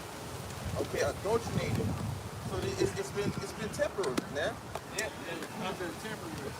Adulterated. Purposely, man. This ain't something that, sorry, this fella, man. No, they purposely put this shit in there, man. Like a powerful girl, he actually drop the spill the shit in there and turn pop. No, man, this is purposely done. They purposely putting chemicals and, toxins in your food and stuff, man. And then you eat it and then you feed it to your children. And then you wonder why y'all all sitting there with that fluoride thing, that fluoride days. Oh, shut up, nigga. Look. Hey, your mind is gone. Hey, that shit's eating up your brain. I saw a video the other day. This lady, she put a rat, a healthy eating rat. She put it in the water, and it had like a little plateau in the middle of them. The rat swam right to the plateau. And she said she put in a rat with an American diet. Them motherfucker didn't know where to go. Swimming all crazy and shit. They're like, what the fuck? But that was an experiment that shows you what's happening to these Babylonians, man. So when it says your bread is defiled, it's not talking about, oh yeah, you just a little bit of defilement, you just a little bit of extra in your bread. No, this shit is really defiled with poison, man. You're putting poisonous ingredients in this food and you eating it and you feeding it to your children, man. Yeah, Ezekiel 4. Well, Lord had Ezekiel eat shit, man. You know, at first it's supposed to be human shit, but then he said, Lord, can it be cow shit, Lord, please? At least. Yeah. He said, all right, go ahead, eat the cow shit. But Now it's the sign of what we're gonna be eating in today's time, man. Right. Hey, a lot of your food got damn hex cells in it. Brother Diesel is going for that hex cells, which is fucking aborted baby fetuses, man. All right, just all them damn Frito-Lays. you know, all them damn what is it abortion clinics. Yeah, man, they sell it all them, you know, those remains to these companies, and they put it into your food. And they do that even with the hospitals too, well, even man. considering the shit that Ezekiel ate. Consider what shit really is. It's all it is food that you already ate. Digested already. It's deprived of its nutrients. And now it's toxic. It's poisonous because it took the toxins from the body. You know? And that's what our food is. It's deprived of nutrients and it's toxic to us, man. That's why when you eat something like fast So like your technical difficulties. Phone overheated, but we back. Yeah. Y'all keep on going. Brothers were touching up on the point, but a lot of our food has additives in it, man, and a lot of different things. And we gotta grab that word, adulterated, man. Adulterated, it says to render something poorer in quality by adding another substance, typically an inferior one. And it says to make impure. And that's all it's all about, man. Okay, you add inferior substances to authentic things. He did that in the Roman Empire, man. With the money, okay, they were shaving off. In the shade a little bit. They were shaving off the gold coins and then melting it and making new coins out of it. And it was less from value because it weighed less. You know, and then they would add other impure metals or other metals that adulterated the money, adulterated the gold so that it wasn't pure gold. So now we got food that's not pure food. You know? And I want to touch upon this. The book of Deuteronomy, chapter 28 and verse 48 says, therefore shalt thou serve thine enemies, which the Lord YAHWASHI shall send against thee in hunger and in thirst and in nakedness and in want of all things. And so we gotta go to Esau for the shit that we eat, man. So we gotta go to Esau for the shit that we need. So the things that we need is they doing gender reveals over there and shit, man. Okay? Hey, we're raising up fucking wicked children, man. You know, we're raising up fuel to the fire. Alright? Hey, and if it be not an elect number, okay? But what we're saying is that this devil adulterates everything, man. You know? We gotta go for one of all things, for clothes, for food. Hey, you know, certain clothes can also poison you, man. Right. You know, the material, certain fabrics you wear is not good for the skin, and the skin absorbs everything that's touching on it, man. Yeah, there's chemicals in these fabrics, but also when you wear mixed fabrics, if it puts a low vibration on you. Yep. Very low vibrational. Hey, man, you know, the scripture says, he shall be the head, we shall be the tail, you know, so he shall always be at the top. You know, so being like that, you know, the bottom always needs assist from the top, man. You always gotta go to the top to ask for, you know, help, man. Alright, now you got these devils that's over us, you know, helping us, and they're polluting us even more, man. Alright, like the brother said, you know, we going to them for one of all things, you know, so they give us these things, and they give it to us how they want to give it to us, you know, polluted. You know, they got the air polluted, they put us in the trenches where we can't even grow our own fruit trees. You know, we can't do our own things, you know, which is pure, you know, according to the scriptures, you know, and everything that is promoted here in Babylon, it goes against the scriptures, man. Right, and then they're taking all the seeds out of the fruit and stuff, which is, you know, the nourishment, man. Yeah. You know, you supposed to eat the seeds and stuff, man. They tell you not to eat the seeds, or you're gonna grow a tree in your stomach. That's not true. Because you eat the seeds, you get the nutrients, and then you can plant the seeds to grow more. They Esau don't want you doing that. Esau's goal ultimately is to destroy Jake, man. Alright, Esau goes to get rid of Jake and exterminate Jake, but that goal is gonna, you know, be overthrown by the Lord, man. Yeah, y'all stand right there. Yeah, right here. Let's go into the shade more.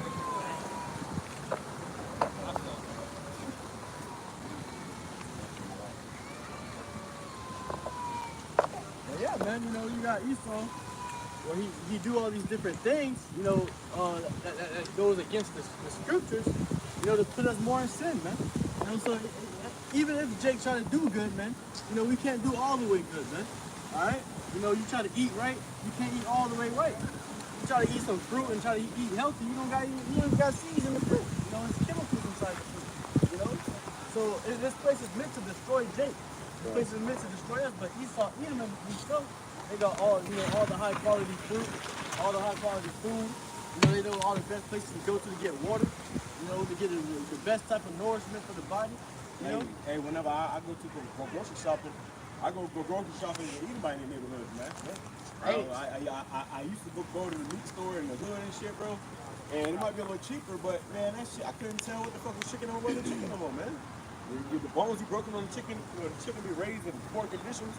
You go to Edomite's meat markets, Edomite meat market I go to, man, the food just tastes different. Yeah. It tastes more clean. It's a lot better taken care of. It's a lot more pure. They got their own farms and shit, and they actually, taking care of the food. There be a lot of old Edomites in there getting their meat, and them motherfuckers Edomites be in their 80s, 90s and stuff, man. So they live a long time because they eat, some better food. Hey, if I may add, Hey, you got grades to the meat. I work with. They was telling me how Taco Bell was, for the ones they had grade D or grade F meat. You go in there eating meat that's just totally defiled, man. It's a very poor quality meat. They're not taking care of the meat, they're taking care of the animals. That show you that, we're still in slavery, man. Because back then they would give the slaves the scraps. So they're still giving us the scraps, man. The grade D meat and shit, man. And Jake loved to go to these fast food. You don't really see, what the Edomites go out there, but you see mainly Jake. Popeyes, especially Popeyes, KFC, all these different fast foods that have poor quality food, just to get something real quick. Jake loved to go there, eat there, and their diet is horrible, man. Hey, Esau feeds you the meat. The scriptures say, the law says you can't eat anything that dieth of itself. Right. But Esau take that meat and feed it to you, put it in the store. If an animal dies of itself, it's because it was diseased, man. And you eating meat with diseases in it. And this brother Abar made a beautiful point because when I go to Instacart, man, I go to many different stores, and I went into Sprouts, and this Edomite lady had got two containers of organic chicken breast, man, and both of the containers together were $50, man. Okay, $50 on two containers of small, like 2 chicken breasts in each one. It's $25 a pack. Okay, and those were organic grade A chicken breasts. And that right there just goes to show you how differently Esau eats from us, because even the neighborhood where I took it to, man, it was the damn big ass penthouses downtown. They have a damn concierge, someone who had to let me into the door, had to buzz me in just to get in, and I had to go up an elevator just to go up there to where they even stay, man. All right, those Edomites, they live different. Jay couldn't even think about spending $50 on some chicken, man. That would be a whole 2-3 drumstick pack that Jacob was spending money on, man. Then the fact that they had you going to go pick it up shows you that they got slaves Bringing it shopping for them too, man. Two things of chicken breast, usually 1-2 chicken breasts was $25. That he might pay $50, $25 for 4 pieces of chicken breast, man. Okay, for that price right there, Jake family will live off that, man, off a small, ready-to-eat meal, a little puppy meal, whatever, And that means that chicken that he bought, it was raised in the best conditions. See, if you got chicken, what a lot of times they do, they have these chickens, they be packing into these cages. They be pecking on each other, eat each other, they be all cramped up, and that puts stress on the chicken. And make the chicken have, problems and issues. And before you know it, you eat that shit and it's doing the same thing to you, man. When they do pack the chickens like that, even when I worked at the post office, we had bundles of chickens that would come in. And all the chickens, especially little chicks, the actual roosters would come in all together bundled up. And they wouldn't be in like separate cages. It would be, especially the small chicks, it would be almost 30, 40 chickens in one small container. Some chickens would be dead upon arrival, and they would have a bad smell, and some chickens would just be by the little air holes trying to breathe, just trying to get away from the rest of the chickens, man. All right, so these Edomites actually do this, man. This is a worldwide thing. But you ever pay attention to the Edomites? All the Edomites that got some money on them, they're all in good shape. Okay, because the people that people that got money, the rich are eating good quality food, and the poor are eating garbage. You know, the food with additives. All you need is additives. Shit they added to food. If you actually took the value out of the meat that you're eating, you ain't gonna have shit left. You know, it's just nothing but additives, man.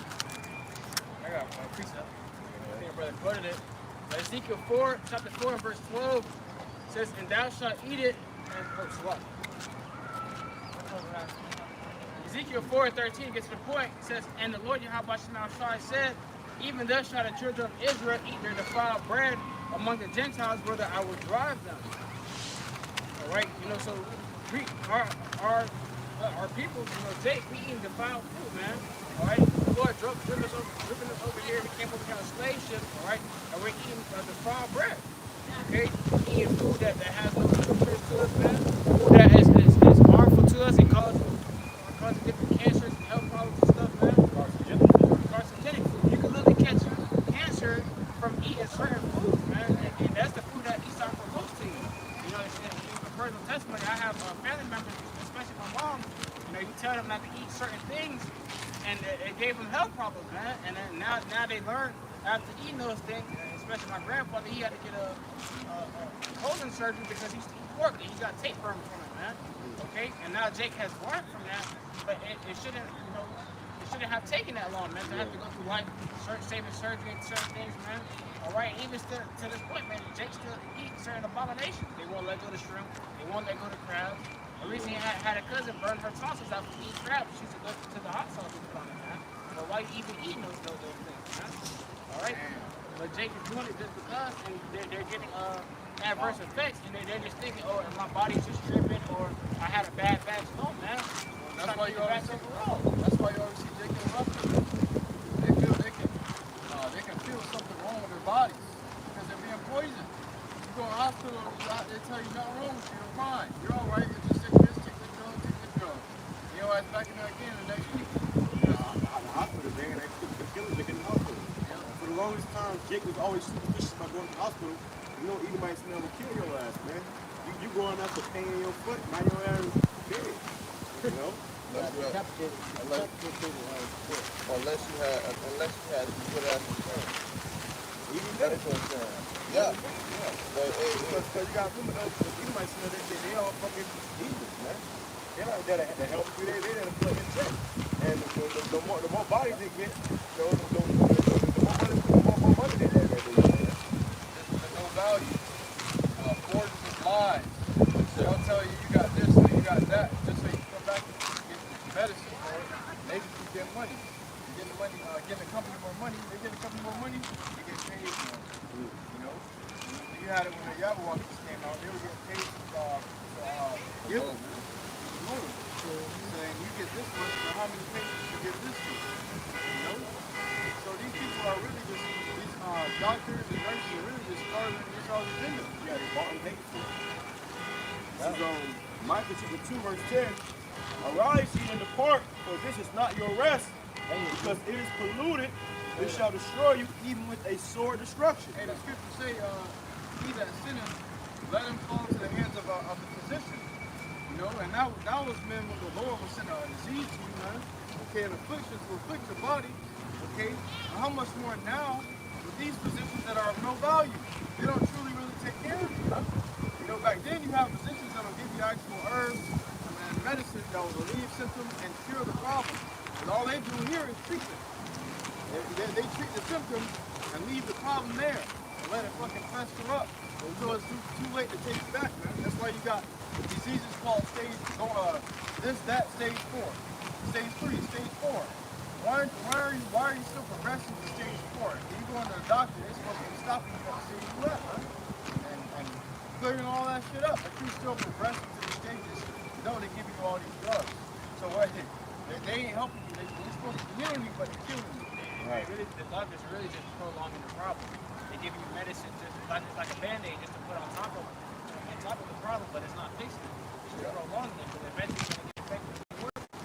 Right. Hey, that's why, you know, like the brother mentioned, they have position of no value. Okay? Because Esau is a good liar, he's a good pretender. And All right, he's a good deceiver. Master manipulator. Yeah. So if we get the opportunity to, get you, we gonna do it. I got a precept. It's a book of Ecclesiastes, one of Sirach, chapter 12, verse 10. Never trust thy enemy, for like as iron rusted so is his wickedness. Never trust thy enemy, man. You saw Edom. You know what I'm saying?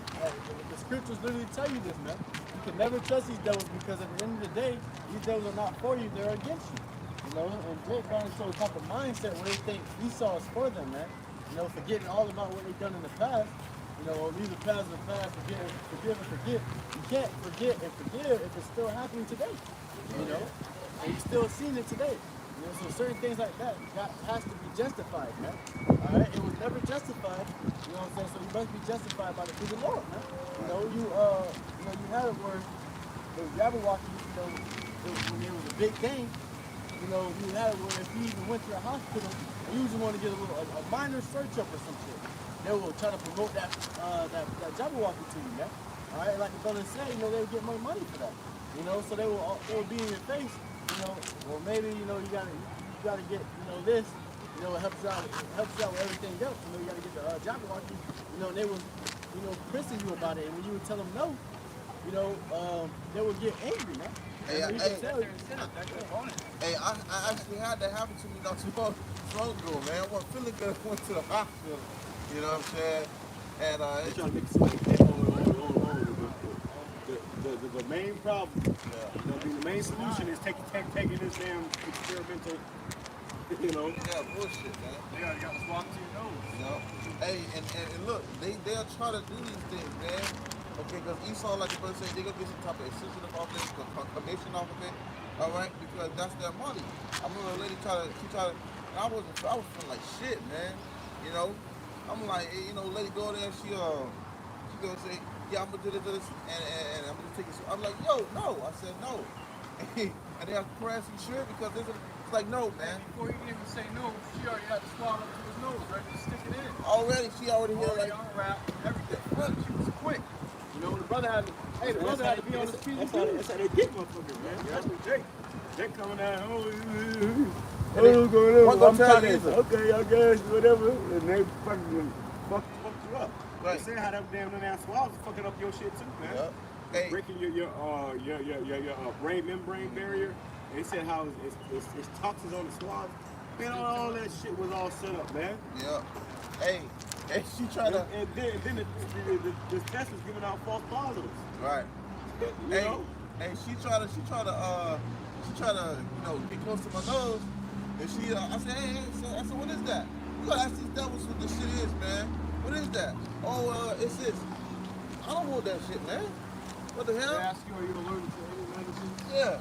You don't want their meds. That's the last thing you want. You don't want to be allergic to some shit. That's why, it says, continuing, verse 11, though he humble himself and go crouching, yet take good heed. Hey, I want to add too, there's this book. There's a book out. Let's see if I can pull it up real quick. But it's a book of herbs. It's a book about herbs, and it goes into the herbs to tell you all the effects of the herbs. Okay, it tells you the medicinal uses, the uses in food, what they do for you, what they can't do for you. Okay, you want to go into all these things because it's gonna be very helpful to you to find this herb book, man. You keep going to these doctors, they're killing you. You may come down with something. You need a little medicine or something to help you get over it. Okay, they're killing you, man. But he says he'll help you. If I can find it, I'll mention it. But it's an herb book, man. Just do your research. And that's the number one thing. Even the elders and apostles. I want to go into that too. I want to do a little video on it. There was a story that came out recently about a damn orangutan. An orangutan. It was an orangutan, and this thing was in the zoo, and it had got hurt. It got like a little cut on his face or whatever. And they watched this damn animal use the particular leaves and stuff, herbs to heal itself, man. This animal, it knew what particular herbs to use to fix that ailment that it was going through. And that was the nature. How much more us, man? Hey, and I had the lesson on that. And the Lord had made natural medicine about the earth. Right? Because every single vegetable, fruit, or herb, anything that can be grown, the Lord has actual benefits for why He put it on the herb. Right. Okay, and every single thing has healing benefits and healing properties. I forgot everything specifically that I went into, but there's certain fruits that can help heal cancer, man. If you have cancer, you eat a certain there's a mushroom, turkey tail that help fight cancer, man, and certain things like that. And that's something that's grown, man. Okay, you don't have to go to a supplement shop or go to these people that might still get cure from that, man. You need to go to the things that the Lord has provided for you on the earth. Right, and it's crazy because I was watching this one dude who was doing a video. He was going into herbs. He was going into different type of spices and different type of things that play a role for your upper body and your lower body. You know what I'm saying? Because you got to think about it. All these things that's a part of your natural body system. All right, there's an herb for it, for your kidneys, for your heart, for your lungs, for your veins, for all these things. There are certain herbs and spices out there, all right, that the YAHAWASHI, all right, put upon this earth so that we can take to continue that healing to this body, man, if need be. You see, and that's something that Esau has done is strict you from it. You see, strict you from having that type of information, man. That's why when you have all these people who come out of certain doctors, people like Dr. Sabi and stuff like that who come out with information on how to cure certain things, they mysteriously die. They mysteriously get caught up in some trouble. All right, they mysteriously have a certain sickness or illness, and they no treatment to it. So it shows you that Esau knows, all right, and he's killing off the ones who do know, because he wants to be the one in control. Let's go to Ecclesiastes chapter. All right, bringing it back to Ecclesiastes chapter 12, verse 11. Though he humble himself and go crouching, He put on the little white cape, the little white gown, and he'll come in with the little heart, the little thing that check your heartbeat, hold you, kind of like he there for your best interest. Go ahead. it says, yet take good heed and beware of him. Take good heed and beware of them, man. All right, you gotta be aware of this stuff, man. They don't got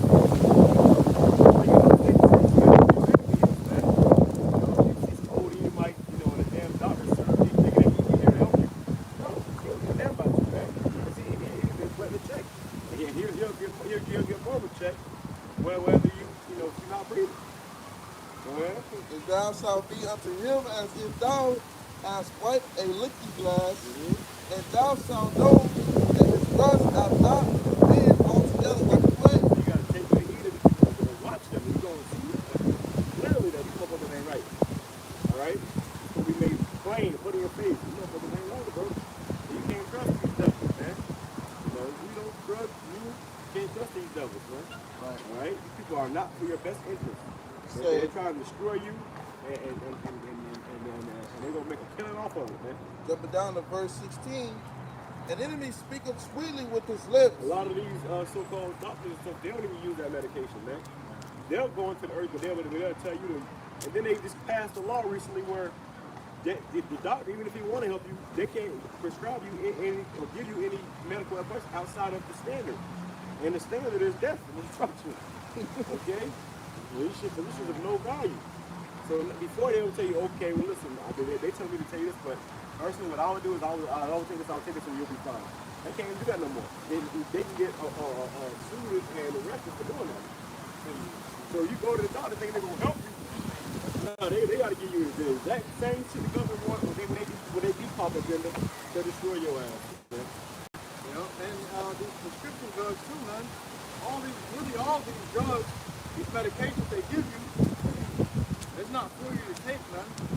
Okay, these things are fucking a labyrinth of chemicals. Well, it's pharmakia, witchcraft, man, sorcery. That's why when you see the medicine, they got a damn staff with a circle going around it, man. Because it's witchcraft, man. Even on the ambulance. Right. Ambulance. Yeah. Now, what they doing witchcraft? They sacrifice. that medication. They'll take the actual herb that's supposed to help you, and they'll put it in there. And it's a minor bit. Then they'll put all this other shit in it too. So it might help one problem, but it's gonna cause 10 more problems. Why when you watch these medical shows, or you watch these medical shows, they say something about goddamn fitness without some shit. And you read the fine print. They tell you, oh, it helps your heart, but sound effects is blood. Talking all fast shit. All kinds of shit. You know, And they call bloody it. stool. Yeah. Cancer, diabetes. All type of shit they call it. I just see that shit the other day on the phone. I said, pay attention to what they say on the TV. He said possibly that. Yeah. Pay attention to what they say on the TV. Fucking commercial came on. Hey, now it's gonna be commercials for all these damn yabs, man. Yeah. That Jim just came out. Did you take that? You know, and then they're gonna have a commercial for that motherfucker. Oh yeah, they cost this and cost that. They're gonna run a list level line of things, the side effects that this stuff is gonna cause you, man. And it's already causing people. And they'll put it on the back of your weed pills, back your Tylenol pills. Liver for you. Yeah. Don't take more than 24 hours. This may cause severe damage to your liver, your kidneys, your heart. Okay, these shots good they for give you. Antibiotics. I took an antibiotic for an infection, and I found out that it can increase heart problems, man. It causes more heart problems than to begin with. You know? I was like, damn, what the hell? You know what's crazy? What I did the other day too? I had a headache, and instead of going to go get some Advil or something, I went and got peppermint oil. I got peppermint oil in the house. They said you're supposed to rub it on your temple, rub it on your forehead, you know, and that shit make it go away, bro. So you go into these simple, you know, these herbs, bro, and you gonna find out that these things actually help. The Lord to make these things for no reason. Yeah. So you just something as simple as peppermint oil, man. You know, $5, $10, you get it, and you have it in your house, and you put it, you know, you just rub it on your temple or something, and it makes your pain go away. And you know, you got turmeric as well. You got turmeric as well. It takes away inflammation in the body. But the compound called curcumin, certain turmeric, the body doesn't absorb it very well. You got to research a little bit more. If you mix it with black pepper, your body's going to absorb it a lot more. Hey, well, I noticed this thing too. My wife was sick really bad one day, and I've seen it many times when it came to this type of herb, which is ginger, and it was ginger and some lemon or some lime like that. And I mixed it, and I had a certain tea that was similar to the same herb I was using, and I gave it to her. It was very potent to a certain degree, and she drank it, and she was better in like a day or two. And you know what's crazy too? They might take this video down because we're going into this stuff, man. See? You go into this stuff, you saw cut this video off, man. I just got striked on my main channel. I striked my main channel for an old video from 2022. I'm out for misinformation, man. Come on, bro. This is, we're not saying, and then they got court cases coming out saying that everything you're saying is true. Yo, what you call it? I was watching this show, but I'm wrong though. It's called One Piece, man. You know, and I'm at this part where it's like, it was like an island. You know, they was like discovering everything, the secrets of the fucking government, man. Alright, they found out everything that was going on in the government. They found the history and shit, and all of that, man. And they destroyed this island and got it off the face of the earth because they marked it as, oh, they were going against the government. And they destroyed that whole island and everybody that was on it for trying to decipher the secrets of the past and what they were doing behind closed doors. So you got that work right now where they're gonna demonize the prophets. You know, they're trying to say, we call it, something like that, 100-year void. 100-year void, yeah. Boy, this really goes in the darkness too, man. And because what they did during those years, they tried to hide it and cover it up. Well, who did something similar to that? Esau. They got the Dark Ages. Yeah, the Dark Ages, the Renaissance period. What he done was whitewash, Cover up everything. Okay, so hey, they can show you. They show you truth in these certain these type of shows. Yeah, especially the animes and stuff. Yeah, because they got to put the truth right in your face, man. They put it right in your face, but they ain't gonna say nothing. They were like it's just entertaining. So you can't say that we ain't tell you. I got a scripture right here. It says 16, Ecclesiastes chapter 12, verse 16, continuing. An enemy speaketh sweetly with his lips, but in his heart he imagineth how to throw thee into a pit. It says, you know, these devils, imagine how to throw you into a pit, man. Stay right now. You know, even though they sit there and say these different things, like, even though they say peace and safety, they say these different things to put you in the comfort zone. These devils, behind their back, they got a knife behind their back ready to stab your ass, man. You know, they will tell you that YAHAWASHI will protect you from, you know what I'm saying, everything that's going on. The whole time, you know, people getting, you know, bloody nuts and shit, you know, and then all these different, bloody food, all these different things, all these different type of symptoms that's going on. Shit, they probably is getting that fucking, they probably is getting bloody nuts, man. You don't know, man. You know, that shit is sick. You know, that's why you call it the serpent's juice, man. You know, because the serpent's venom, you know, it can kill you in a matter of seconds, man. You know, and they got. Well, they had that in there. Yeah. They had the venom inside these YAHAWASHI serpent juice, man. Okay. They put those things in, and that's why you have purple. They put every bit of poison they can find into that shit. That's why you have people who had those appearing clocks. Okay, we're gonna keep it simple. Like the brother was saying, but they actually, there's a lot of different medicines where they actually take legit snakes, like rattlesnakes and highly venomous animals, and use their venoms, take their venoms and turn their venoms into medicines that are so-called to help you. But obviously, you know, everyone has adverse effects. And you even see it now, especially with that, you know, that YAHAWASHI, like the venom that they put in there. You know, it's, the brother said, you know, it's causing those adverse effects, man. Because everyone's body reacts to these different outside pathogens differently. Right. It says, but Well, you got to do your research, man. Do your research. Do these different things. There's always, you know, a natural remedy. An algorithm says that can make, you know, that can make whatever problem you're going through go away, man. You know, you can't even say certain words like CURE, man. You can't say stuff like that on these platforms because they'll take the field down, man. Because this devil, he's not trying to see you argue anything. You know, he want to destroy you. You know? it says, but if ye find opportunity, Find that opportunity. he will not be satisfied with blood. You know, be just satisfied with blood, man. Like I said, you know, you saw $1,000,000 to exterminate niggas off the planet of Earth, man. All right, and it's not gonna work so much in your favor, but instead they have to get exterminated, man. You know, but Hey, I got that book too. well, yeah, that's what you got. You know, with these devils, they wanna exterminate niggas, man. You know, that's why they pollute your food, pollute the air.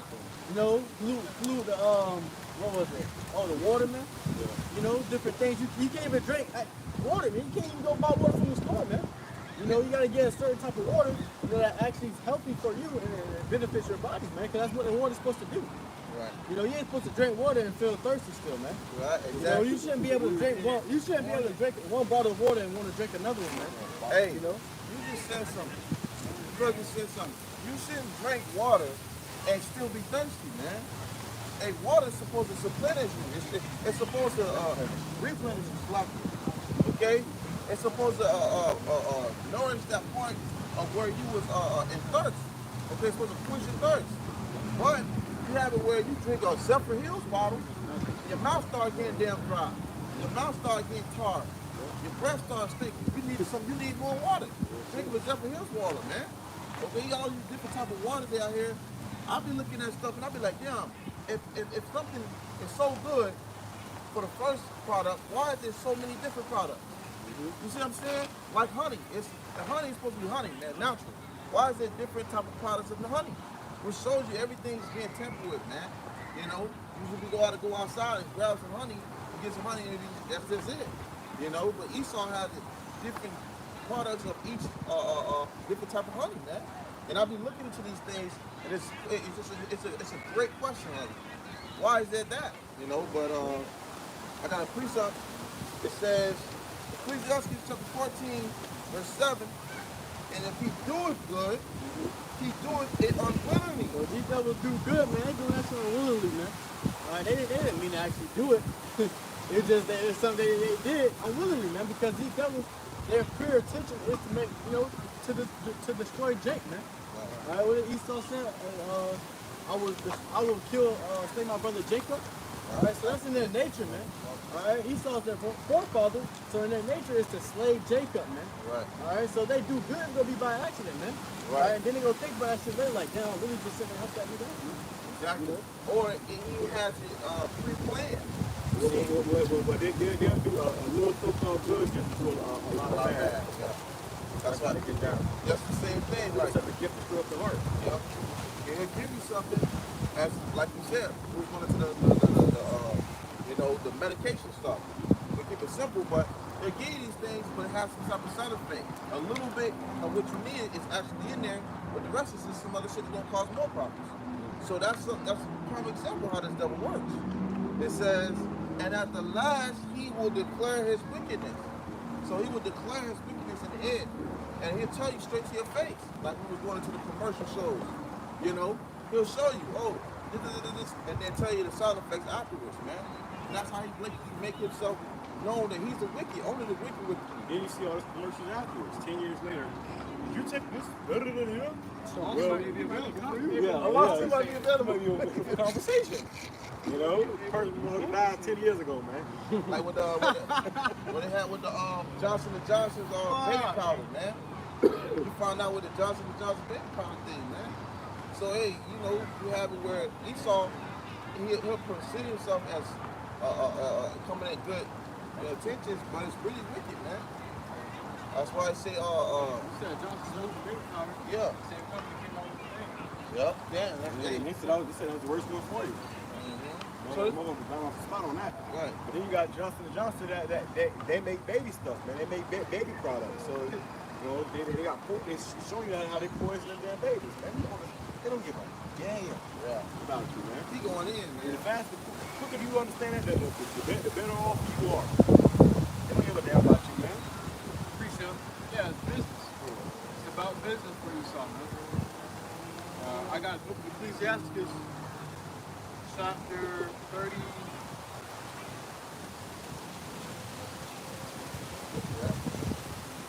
Ecclesiastes chapter 38 and verse 1.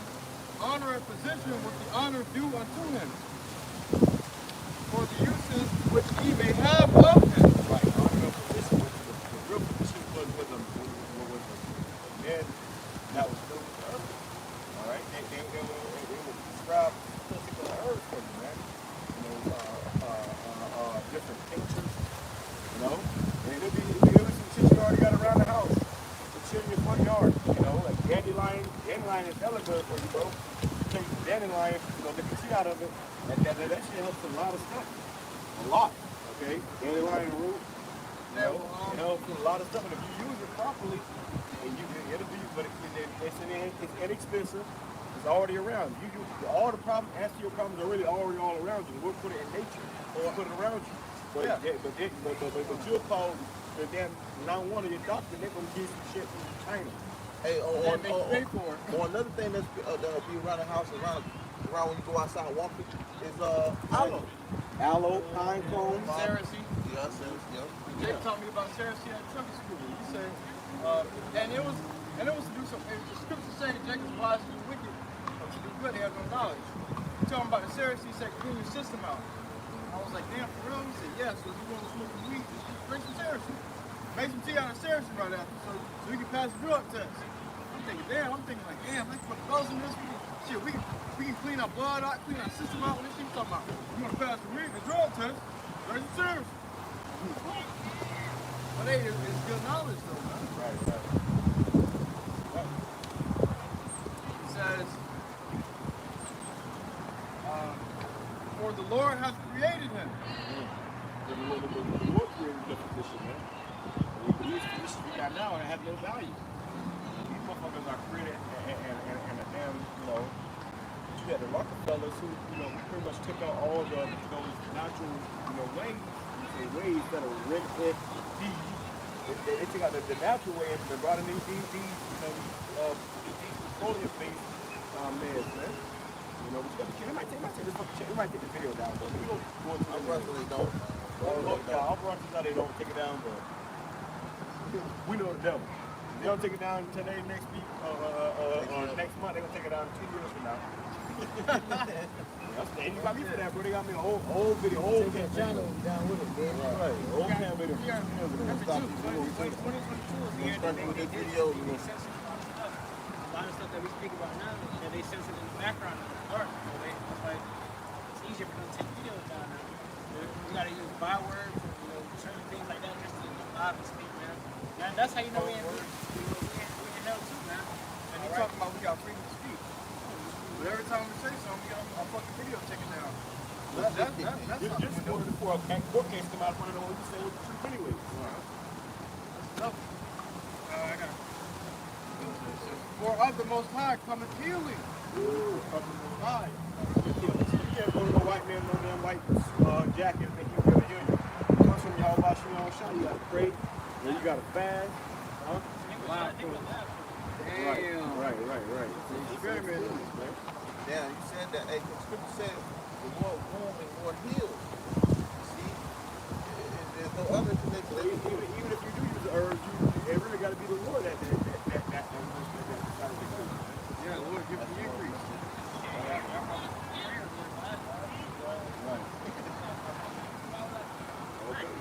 That's the Lord, man. The skill of the physician shall lift up his head, and in the sight of great men he shall be in an admiration. Inside of great many shall be an admonition. So, hey, being men with understanding and wisdom are gonna, find use of these positions, man. But the fool gonna look over these men. That understand the herbs and that those particular knowledge about the herbs and stuff. Go ahead. The Lord hath created medicines out of the earth. Out of the earth, like I told you, you can go in your front yard and find a dandelion root and it'll do you justice, man. All right? But you can't just look, you've been looking over these things. You gotta do your research, man. That's why it's important to do your research.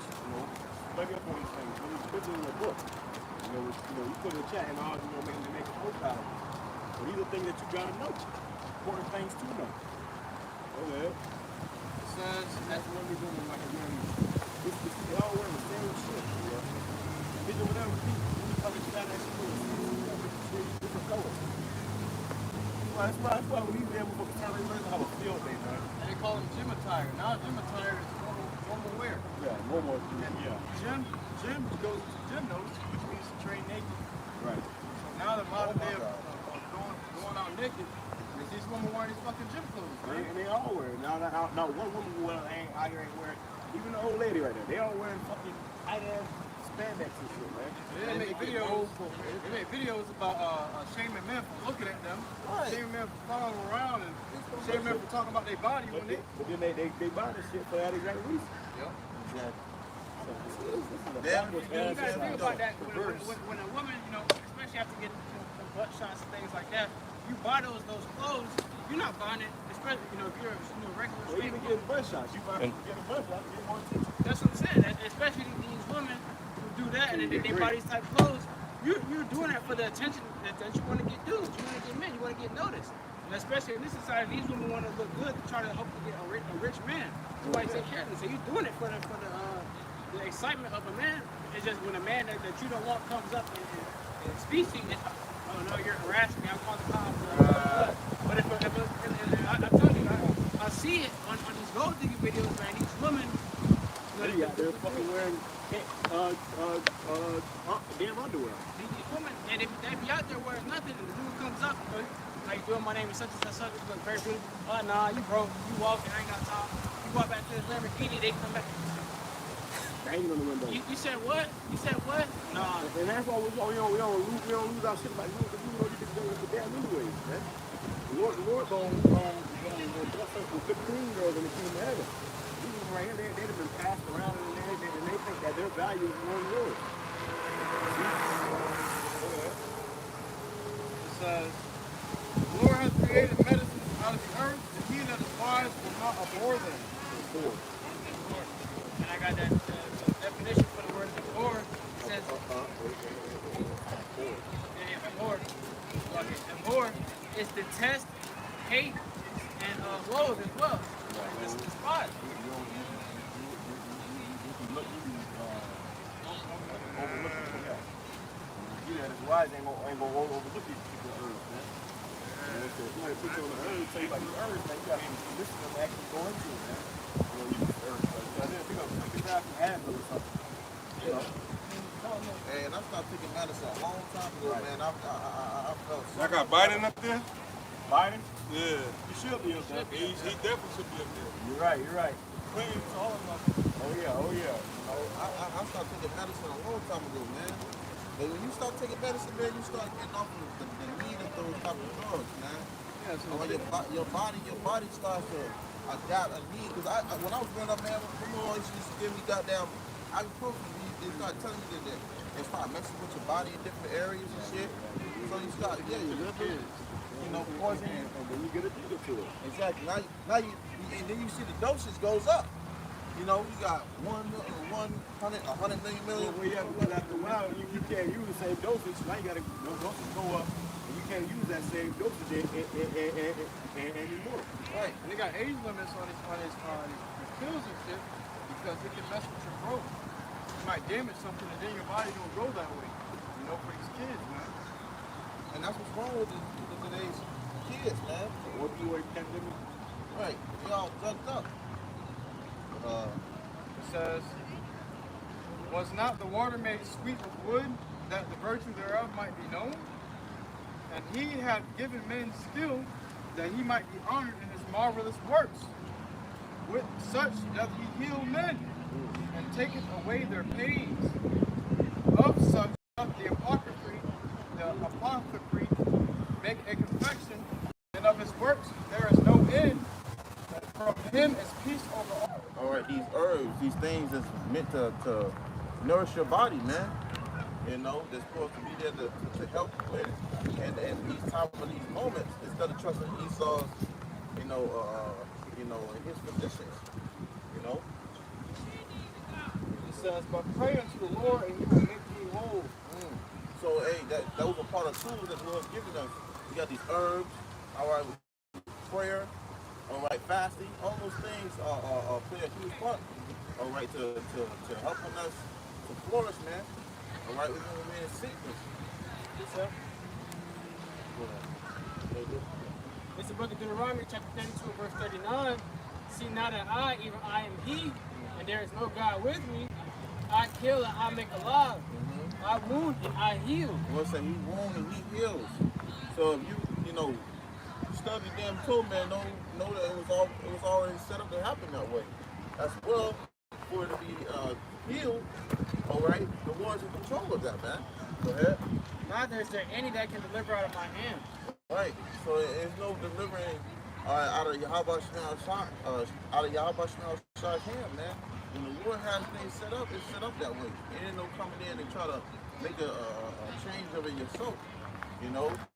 So that's why anything, if you sick or if you feeling some type of way, you gotta send some prayers up. Many times I was feeling sick or fighting some type of illness, and I sent some prayers up, and I asked the Lord to cure me from it. I said, Baba Kishaya Bashamashai, any illness, sicknesses, diseases, ailments, Baba Kishaya.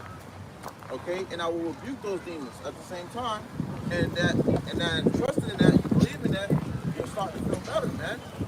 Okay, and that's how things work, as well as you treating it with the herbs that was being given to you, from the earth, man. Okay, so the Lord's in control of these things. That's it on that. Sorry, you got anything? Yeah, I got something coming up.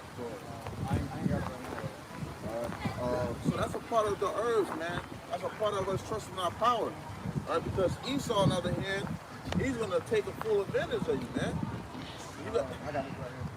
Isaiah 31 verse 1, it says, woe to them that go down to Egypt for help. Right, which our people go to Esau for every single thing. They go to him for everything, man. Okay, instead of trusting you, how about Shah? Go ahead. It says, hey, even though the scriptures warn us that we're going to be amongst our enemies and that we're going to have to go to them for one of our things, that doesn't mean that we have to trust in them. That doesn't mean we have to rely on them. That was just a part of what was put upon us for our disobedience. yeah, And Jay be ready to trust the Esau, Edom, the one who put them in the predicament they're in, more they ready to trust the Lord, man. Right. All right, because at the end of the day, you know, Jake, they broke Jake into a state where they don't even know who the Lord is. You know, they don't know that they can call upon the Lord. They don't know. We literally got a cheat code in this life, man. You know. Well, the law, statutes, this law, statutes, commandments are of that guidance that's been given to us. Yeah. That a form of speaking, you said a cheat code. Yeah. You see. So we have the ins and outs. Exactly. You know. The names. Once you start calling the names of the Lord, YAHAWASHI, man. You know, and you start following the Lord, man. That, you know, the Lord got you, man. You know, I remember times when I was put in predicaments where I didn't know what to do. You know, but I called upon the Lord, and He found a way for me to find. He gave me what to do, man. All right, and it helped, and it worked better than I thought it would be. Than I thought my idea was, man. Right. You know, so all you gotta do is put everything in the Lord's hands, man. Right. Well, if a brother can grab Psalm 55, verse 21. If a brother can, verse 22. Go ahead. It says, and stay on the horses and trust in chariots, because they are many. Right, because you saw his military. He's many within his power. Okay, go ahead. So you know you got Jake. You know they you know Jake be meat riding Esau and his army, man. You know, and that's why you got a lot of Jake that want to be a part of it. And but let's go to the military. You know how many times I heard that. Especially leaving out of high school, you get the recruiters, man. Yeah. You know, those recruiters be trying to recruit you, and a lot of people be trying to get into the military because of the benefits and shit. Exactly. You know, and they feel like the military is gonna help their ass, man. Right. All right, but the whole time you're gonna be fighting against the war when you go inside the military, man. Well, that's why the scripture says, "Woe to them," because destruction comes from trusting in these devils, man. Trusting in power. But fighting for them, man. We just had a video that came out. You know, one of the brothers did a video on it. It was basically this dude. He just got I think the army or the Marines, and he had one of the policemen come in his house and gun him down, man. Yeah, I heard about that. Young Jake. Yeah, and he fought for this country, man. You know, so that's what happens. You know, when you fight for this country, they don't give two shits, man. You know, they don't give no damns about you, man. And Jake is ready to fight to end the earth for Babylon, man. And really, you're not fighting for this country. You are fighting for globalist interests. Yeah. Fighting for your person. It says, and trust in chariots because they are many, and in horsemen because they are very strong. Right. So Esau's power, man. His military might. Go ahead. It says, but they look not unto the Holy One of Israel, neither seek the Lord. So this is what our people do. They don't seek YAHAWASHI outside. And you have it where, you know, we tell you for week in and weekend out, you got videos. It's been brought to your attention some form of way, okay, but Jake would rather rely on, you know, whatever Esau's providing, you see? And the word is making known that if we just trust in him with the things he will give us, you see? Go ahead, right now. It's the book of Psalms, chapter 55, verse 21. The words of his mouth are smoother than butter. No, grab what is it? It's right underneath or above it? Yeah, that one. Psalm 55, verse 22. Cast thy burden upon the Lord YAHAWASHI, and he shall sustain thee. Yeah. He shall never suffer the righteous to be moved. Right. So the Lord said that he shall sustain you. Okay, what is that word going to? Support and nourish. Alright, so the Lord's going to support you and nourish you for whatever burden is upon you, which is something heavy. So, hey, you might be sick or feeling ill, or you might feel under the weather. That's a form of a burden to you because it's hindering you in a way, man. But guess what? The Lord said if you pray or if you seek of these certain things, all right, guess what? He will do that part of supporting and nourishing, man. You see? So, hey, that's all we have to count on and trust in, man. Not Esau. You know? Yeah. It's the book of Psalms, chapter 118 and verse 8. It is better to trust in the Lord YAHAWASHI than to put confidence in man. Right? It's better to trust in YAHAWASHI, okay, than put confidence in man. Because, hey, this devil can only do so much for you, man. then whatever he's doing for you is completely backwards. And so people do that. They go to the hospital, to the doctor, and they ain't think about praying to YAHAWASHI. First pain they feel, oh, my ankle, you know, my elbow. You know, they call, you know, the ambulance or somebody, man. You know, no, pray to YAHAWASHI. There's been times when I had pains, I was feeling the type of way, I had this, that, and going on, and I prayed to YAHAWASHI, and he took it away almost immediately, man. Right. You know, and that right there increases your faith. Hey, because when push comes to shove, and Esau said you gotta have a prerogative to go and get his medic, you know, to go to his hospital and stuff. Well, what he gonna do? Right. That's a form of holy integrity too, man. You know, because hey, at one point I was remember I was on my floor. And I was feeling sick as a damn dog, man. And I sent some prayers up, and literally probably like 10 to 20 minutes later, my body started to feel better, man. It was a faith booster, man. My body started to feel better. What was bothering me was starting to loosen up. It didn't happen right away. That's one thing. You know, just because you say some prayers, it ain't gonna you just hop up and you just feeling good. No, it might take a little bit of time. That's how it is. Yeah, hey, I was going into that, man. You know, it's not on your time, it's the Lord's time. The Lord's time is the right time. You know, because the Lord might need you to go through something a little bit longer. Right. For you to understand. And then that's when he's going to come in at the end. You know, when you feel like you're about to break, Lord's going to come in, he's going to protect you, man. He's going to help you up. You know? He's right there at the edge of things. He's right there at the edge of things and feeling like, you know, you just about to goddamn break. The Lord won't let you break, man. And you got to believe and trust in him. But the Lord won't let you break, man. You know, you got to believe that he ain't going to let you be sick, you know, or all jacked up. Because he cares for you. Scripture says that YAHAWASHI cares for you. Okay, so the Lord see your affliction. You know, he sees what's hindering you, or he sees what's causing that pain. But he's either using that to mold you, or he's using that to chasten you. You see? But the Lord is the only one, YAHAWASHI is the only one that controls, rather if he took it off for you or put upon you.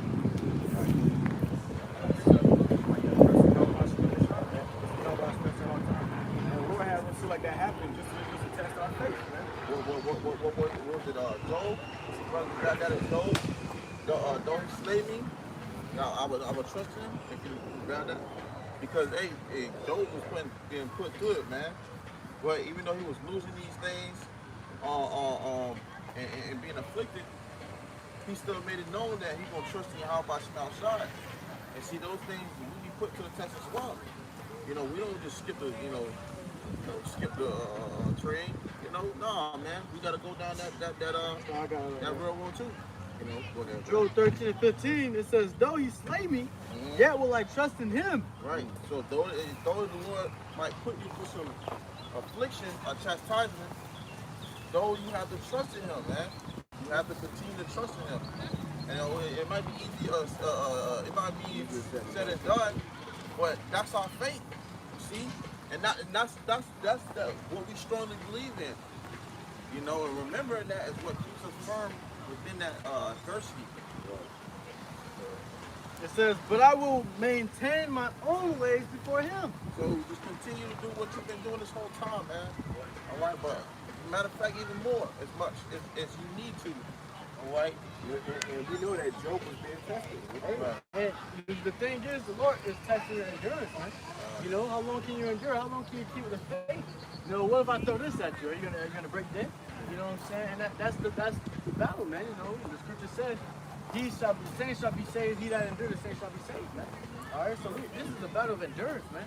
You know, can you endure the fight? Can you keep going? You know, even though you got all odds against you, and that's what's gonna happen to us in the end time, man. You know, we're gonna be demonized. You know, people are gonna look at us crazy. You know, by the end of the day, if you believe in the Lord and trust in the Lord, the Lord will get you through it all. Get you through it all, man. Right. You know, the famine. It's easy to serve the Lord and boasting and bragging about the YAHAWASHI when you're doing good. What about when you're doing bad? Hey, when you catching hell, that right there is what really draws the line for a lot of men. They catch a little bit of hell, they give in. You know? Hey, and that's the spirit because in certain situations, the Lord will minimize something for you. You might be a brother that might have high this, high that. You might be a brother that's good at this, good at that. The Lord might minimize it just to put you up, to not even humble you. The Lord might minimize it for where you have to go through a certain trial, okay, with that less of a portion that you might have had a lot of portion of. You see, you might be a brother that's well known as what the Lord do is He also give your own weakness. yeah, that's So, you you can't just be all, all be getting built up into your high points. You got to also work on your weak points. The Lord will hit you right there. The Lord knows your spirit, man. The Lord knows your heart, your mind, everything. Makeup, everything. You feel like you're good at it. You feel like you're weak at it. You know, the Lord will test you at different things, man. everything will be continuously, tried. Everything, every single part of it, man. Your faith, your fear, your trust, your belief, all that, man. Right now we're at a low level of enduring through the hell, but we're coming to a time where you're gonna really have to endure for real, man. Yeah. When you can't rest, when you can't eat for a certain amount of days, can't sleep. You got to have down here in your head. Niggas are bucking up against the spirit now. How much more in that day, man? You got niggas that can't do it no more. They feel like, oh man, ever since I came to the truth, bro, I've been catching hell, man. Nigga, maybe because you're not calling on the Lord. How about that? You ever thought about praying? You ever thought about asking the Lord for help, man? You know what I'm saying? If niggas come to this thing, they catch some hell, man, and they start, losing it, man. All right? And that's the worst way to go out. When you catch hell, you're supposed to take that hell truthfully. You're not supposed to take it, and feel like be a bitch about it, man. You gotta actually take it, man. You're like, damn, man, the Lord is really dealing with me right now. The Lord is making me go through this, man. All right, and you gotta learn the lesson that the Lord's trying to teach you through that hell you're catching. Because at the end of the day, the afflictions that we go through, the hell that we catch, there's always a lesson out of it, man. There's always something you grow, from. That's what it's all about. Because the growing the grace, you're thinking about being always up. You're going to be down most times. You're going to take L's, and then there's a lesson out of all that, bro. You're gonna be down more than you up. But this is Ecclesiastes chapter 2, verse 4. It says, whatsoever is brought upon thee, take cheerfully, and be patient until our change to a low state. Exactly, man. So whatever is going to be brought upon you, man, rather, you can't pay your bills, and you can't find your car key, you might about to lose your car. These different things are being put upon you. You gotta take it cheerfully, man. All right, and the Lord's looking at it like, damn, this is a soldier, man. This brother really laughing at his pain, And the Lord's gonna see that, because the Lord is raising up soldiers, man. The Lord ain't raising no bitches, man. We come in this thing, we could become, men, and as we're becoming men, the Lord is teaching us, to go through shit. Before brothers came to this thing, they probably didn't really go through that much, man. They probably had it all handed to them. Or even notice. Or even notice they was going through shit. But once you come to this truth, that's when you start to really see, like, damn, I'm really catching hell, man. And it's either gonna break you or make you, man. And if you're crying about it, and bitching up about it, you're ultimately gonna lose the spirit, man. Right? It says, endure hardness as a good soldier. So it says, endure hardness as a good soldier, man. And that's just something the Lord, has told us that we have to do. That's what the hard is, bro. You have to go hard. Exactly, when they say, before that chapter, they say, he that war entangles himself with the worldly ties, because you got niggas that come in this thing, we're in a war, man. All right, niggas come in this thing, they thinking about they woman and shit, man. All right, when we on the battlefield, once we on doing camp, once we preaching the truth, man. All right, you shouldn't be able to have a whole argument with your fucking woman, man. You shouldn't be able to thinking about, what's going on, at your job or anything else, because your main focus should be the Lord, at the end of the day. But I got this. This is 2 Timothy chapter 2, verse 1. Thou therefore, my son, be strong in the grace that is in YAHAWASHI HaMashiach. yeah, so be strong in the grace that's in the Lord YAHWASHI, man. The Lord's giving us grace right now, man. It says, grow in the grace Grow in thereof. the grace thereof, man. This is the grace period that the Lord is allowing us to have. This is mercy, man. All right, having this grace is mercy. So when you have this grace, having this mercy, you use it, to the best of your advantage, man, to the best of your ability, Go ahead. It says, And the things that thou hast heard of me among many witnesses, the same commit thou to faithful men, who shall be able to teach others also. You know, the same things you commit to the Lord, you know, the same things you should teach it to other men who's going to be able to teach man also, man. All right, so this is the thing about, you know, growing and being able to teach other brothers so they can grow, man. All right, so they can be, you know, stronger than the Lord, YAHAWASHI, so they can be saved at the end of the day. You know, you want your own brother to be saved as well, man. All right? Oh, yeah, that's why it says that exhort them to continue in the faith. Through much tribulation, shall we enter into the kingdom, man. Right, and you know, we also looking for brothers that's willing to do this work. We ain't trying to do this work to hell with you, man. We ain't here for a Boy Scout club. We're not here to hang out. Ain't no excuse. This ain't no damn Boy Scout, you know. Yeah, this ain't no gang. This ain't no goddamn Boys and Girls Club.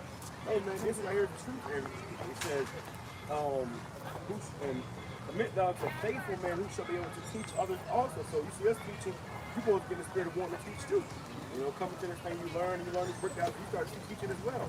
You know, so we can all get the hell up out of it. The whole goal is that we get the hell up out of here. We want to be delivered from Babylon, America, you know, and all the hell that come with it, man. Hey, man, that's what we are fighting for, is getting delivered out of here. To hell with this place, you know. We're not trying to get more comfortable here. We're not trying to find peace here. We're not trying to find love here. We just trying to get the hell up out of here. The more help, the more better. This is also faithful, man. You teach also. You don't want to waste your time on them that is coming here to put their hand out. Not everybody can be a teacher. That man, you see them trying to teach and trying to become a prophet and teach the word of the Lord. Be committed to that, man. So when he come to your door and ask you, hey, can you teach me about this? Or can we learn about this? Commit yourself to him because the Lord is using him. You know? The Lord is trying to increase him. And if you come to you for it, that means the Lord is sending you for it. And the Lord could increase you with that, man. You know, the Lord is gifting us with godly knowledge, all right, that can confound the wise of this world, man. You know, so the Lord is raising up men that, you know, he didn't really know too much in your past, so he wasn't really doing too much. The Lord is raising these men up to be, you know, more wise than the niggas you thought was wise in the world, man. All right, now when you come around them, they're getting confounded, man. Like, damn, what you been into? What you been reading? What you know now? You know? And then everything they say, you can come back against them with the scriptures, man. All right? You know, because you got it where you got niggas in this world, man. All right, they're so powerful because they think they know a lot, man. All right? And that's why the Lord is raising up young men, you know, the foolish of this world, to show these niggas that they don't know shit, man. All right? When it comes to the truth, when it comes to the real knowledge, you know, these niggas don't know shit, man. All right? And you got brothers, you know, there to confound them, man. Because they're like, damn, man, you were just over there, you know, doing all this bullshit. Now what you got going on, man? You know, you tell me about myself, man. You tell me what I should do. You know, why should I listen to you? That's when you bring out the scriptures, man. And you actually bring out facts, man. Them motherfuckers be confounded, you know? Hey, another thing is too, this word is so, it purifies, man. Yeah. You know, you start talking to somebody, man, they start wanting to get their whole life together, man. It's a baptism, man. Yeah, for real. You know, they start having the whole, they start examining themselves, they start acknowledge things. Especially that one person is like, damn, man, he definitely into it, like, damn, man, it's the whole time. Hey, you know, you never know, man. You got examine it, man. You got many of campus, got their ass out every day, trying to put their ass away, put their pants up or some shit. Or the man that just can't get right. These are faithful men. These ain't men that you can commit to, because if you're teaching them something dangerous, how do you gonna teach somebody else? They still doing the things that you were doing as well. You know, you got your ass out of shit, and show some fucking manners, man. All right, when you come to the truth, you learn manners as well, bro. You know, you gotta learn how to, you know, to show respect. You know, the way you present yourself is how people look at your ass, man. All right, you got a tire of a worldly ass nigga, and you're supposed to be in this truth. You know, niggas gonna look at you as a worldly ass nigga, man. A man's attire is such a gate to what a man is saying he is. Yeah. You know, so if you out here on the highways and hedges preaching the word of the Lord, and the things that you're wearing and the way that you carry yourself also represents the Lord. You know, I remember out here dressing like a nigga. You ain't out here serving the Lord, man. You're serving yourself. I remember one time, you know, it was like a few years back, a girl came out here when we was out here doing camp. She went to my school. You You know, we was talking about it. We was talking to him about not smoking. All right, and then you know, a few months later, I guess she thought I forgot about the whole conversation and shit. She tried to test me. She's like, "So, do you smoke at all?" I was like, "No." She said, "You don't smoke right now?" I said, "No, I never did. Never in my life." You know what I'm saying? She was like, "Oh, okay." She got confounded and she was like, "Damn, you feel me?" You know, I was like, "Nah, you know, just because you know I'm young and shit. You know, you think every young man smokes." So it's like she was confounded because she thought you know I was a young Jake, and she felt like every young Jake was out there smoking and shit, and she seen that I was doing something different from a different type of lifestyle than every other nigga in the school. It's like, damn, you know, it was different. She wanted to really you around with everybody else in her mind. Yeah, because you were something different. What really was still trying to see is about Yeah. That's what she was trying to do. You can't just be out here, you know, I'm being a lot middle order. People in the world like shit, they're going to say, well, you're supposed to get men in the world. People, they say, you're supposed to get men in the club, you know. But you come around brothers, you have brothers, you say, the average person who works, you know, like a damn, you get deep in the breakfast with egg people, you just hate them. You hate your own people. Hey, and that's spiritual because she pretty much was trying to test you in a way, man. That's how the Lord be having things set up, man. You know, because that right there, what she was saying, what she did, come back later was the test to see if you really, the brother said was about what you said. And when you stood on that, she completely was confounded. That's what made her confounded because she was like, damn. If you were simply idolizing mediocre puss, we would have fell for it. Yeah, that's what we trying to smoke tonight. You know? Right. For some poontang, man. Hey, bro, you knowing the Lord testing your ass. damn, bro. It was crazy. Nowadays, when you tell a woman you don't smoke, man, they look at your ass crazy, man. Right. They say, you fumbled that shit. And really, she fumbled your ass, man, at the end of the day. But it's just nowadays, that's the what's the thing called? The narrative, man. You know, that's what they like, man. You know what I'm saying? You gotta be able to, you know, put this truth first, man, before anyone. You know, before any of you other niggas, man. Alright? It's this truth, man. Alright? So if somebody try to get you out, and let's go out to eat, you know what I'm saying, the whole time it's their birthday party, you know, you ain't supposed to be celebrating no fucking birthday party, man. So you put this truth first, man. No, I don't do that, man. I can't do that. You feel me? Bro, we've been friends since we was kids. I don't mean shit. The Lord knew me since before I was even born. So what is us being kids since the sandbox, knowing each other since the sandbox days, not doing anything, man. You know? I got a friend like that too. You know, I see the right. Hey, bro, I'm in town, man. You know, let's go get something to eat. Me and my family going to Mr. Krabs. Hey, brother, I ain't going. Well, brother, it's not for you. I ain't going, brother. We're going somewhere else afterwards, but I ain't going, brother. I'll be sick as fucking up. Okay? You got a regular woman, you gotta watch out for that too. Yeah. They're trying to get your ass. Oh, yeah. I know you don't celebrate, but you want to just go out to eat? What's the for? Birthday? So we celebrate. No, we just eat. We can do it the day before. What the fuck? Hey, I hate that shit, man. Your own woman will try to get you, man. Your family try to do that shit too. That's the most upsetting thing ever. You know, when you tell somebody you would celebrate something, they say, well, They you try to can do get the day away. before or the day after. You don't have to do it on that day. It's like, Yeah, bro, like, celebrate. it's And then that not week narrative. later, You're still trying to celebrate. you're doing that for that, man. You're doing it for that specific narrative, that reason. All right, that's what That you want. shit's sick, man. That's why you gotta question these motherfuckers, man. They say that because they're a little simple because they DBL by the box. Drop the DBL box. But this is 2 Timothy chapter 2, verse 3. Now therefore endure hardness as a good soldier. Endure hardness as a good soldier. Endure that hardness as a good soldier, you know, of the Lord, YAHAWASHI. You know, because at the end of the day, that's what the Lord wants to see. You know, the endurance, man. That's what I say. You know, he that endures, and the same shall be saved. So the Lord's gonna throw you some stumbling blocks, man. Right. All right, you gotta be able to step over them shits and keep going. You know, keep it walking, man. All right. Your ass tripping, you hit your head, and next thing you know, your ass out there in the world, you know, and trying to play with somebody else's life and shit, man. You know, and the Lord's gonna destroy your ass for that. You know. Keep going.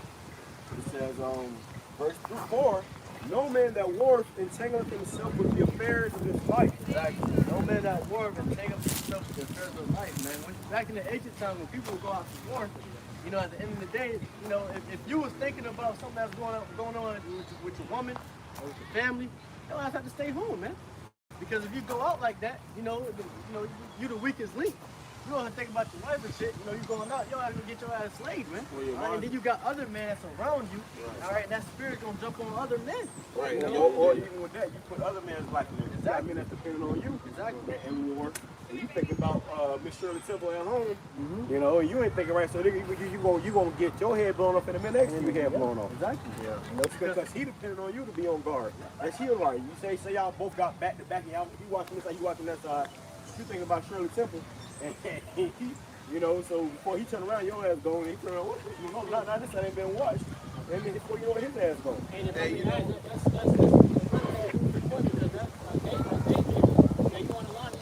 your eyes are open, you look and you see focus, but your mind is not there. All right, you're physically there, but your mind is somewhere else. You know, you have to snap back into reality. By the time you snap back, hey, brothers all over the ground, we're not. Exactly. And what I did, and that's why I was watching this one movie called Fury. And in that movie Fury, the dude that was sitting off the war, when he came to shooting and it came to them being at war, actually at war, because he wasn't really used to that. He wasn't signed for that. When he came to war, he had somebody he had to watch over and protect. And he didn't do it because he was pretty much bitching up because his mind wasn't there. His mind was on somewhere else, going home or trying to get the hell from out of war. And he ended up getting the man that was supposed to protect him killed.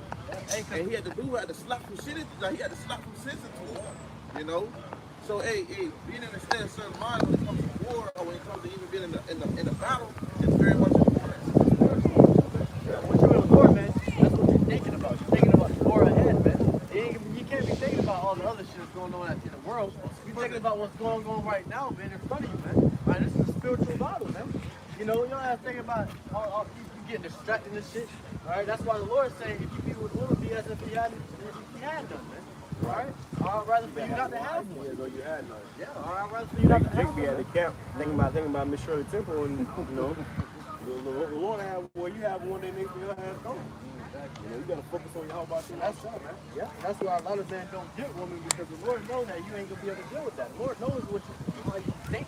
The Lord knows you can't deal with this one. Like bless you with a woman, and then because you put the woman over him, you gonna take her ass away. Never get you. You have a woman together for the rest of your walk. Yeah. Now your ass burning. Damn. Burning. Well, the Lord gave you a ball, you fucking didn't know how to act. So now you gotta take that ball away. You can idolize anything you put your mind to, man. Whatever you give them more attention time to, whatever you think about the most, that's an idol. It says, no man that warreth entangleth himself with the affairs of this life, that he may please him who have chosen him to be a soldier. So you want to please the Lord, you know, because He's the one who chose us to be the soldier, man. He's the one who chose us out of this world, man. All right, you should feel special about that, man. Because the Lord chosen us out of everybody in this world. He chosen us, man, to do this work, man. You know what I'm saying? Out of all the Israelites, He chosen us. So you want to please the Lord to the best of your ability, because the Lord can, you know, kick you out just like that. The Lord don't need us, man.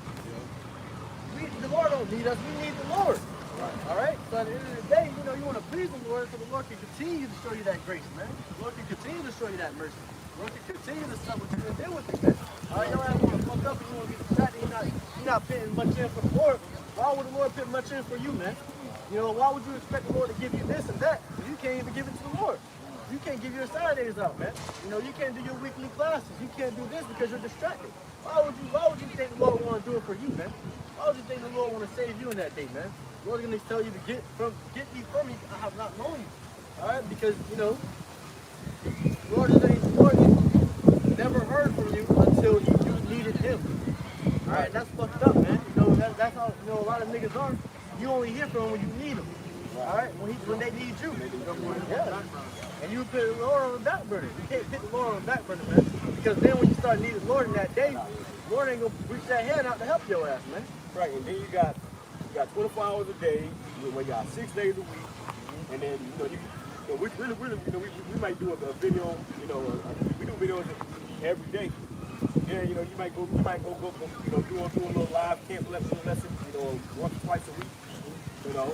But also, you know, this right here is the time where we really come out here and we serve YAHAWASHI on schedule, on clock. We don't want them to get in between that, man. Right, and that's for what, 2-3 hours, you know. So you had all week, you know, all week to think about the temple. You come out here and serve the Lord, focus on the Lord, you know. And the Lord sees that. He's like, I think I gave you all week, you know. Even when you go into the Sabbath, you know, you can't pop your woman on the Sabbath. But you had the rest of the week to pop your woman. You know, you had the rest of the week to indulge in, you know, falling in bullshit and, you know, in your own pleasure. Right. Then it says, it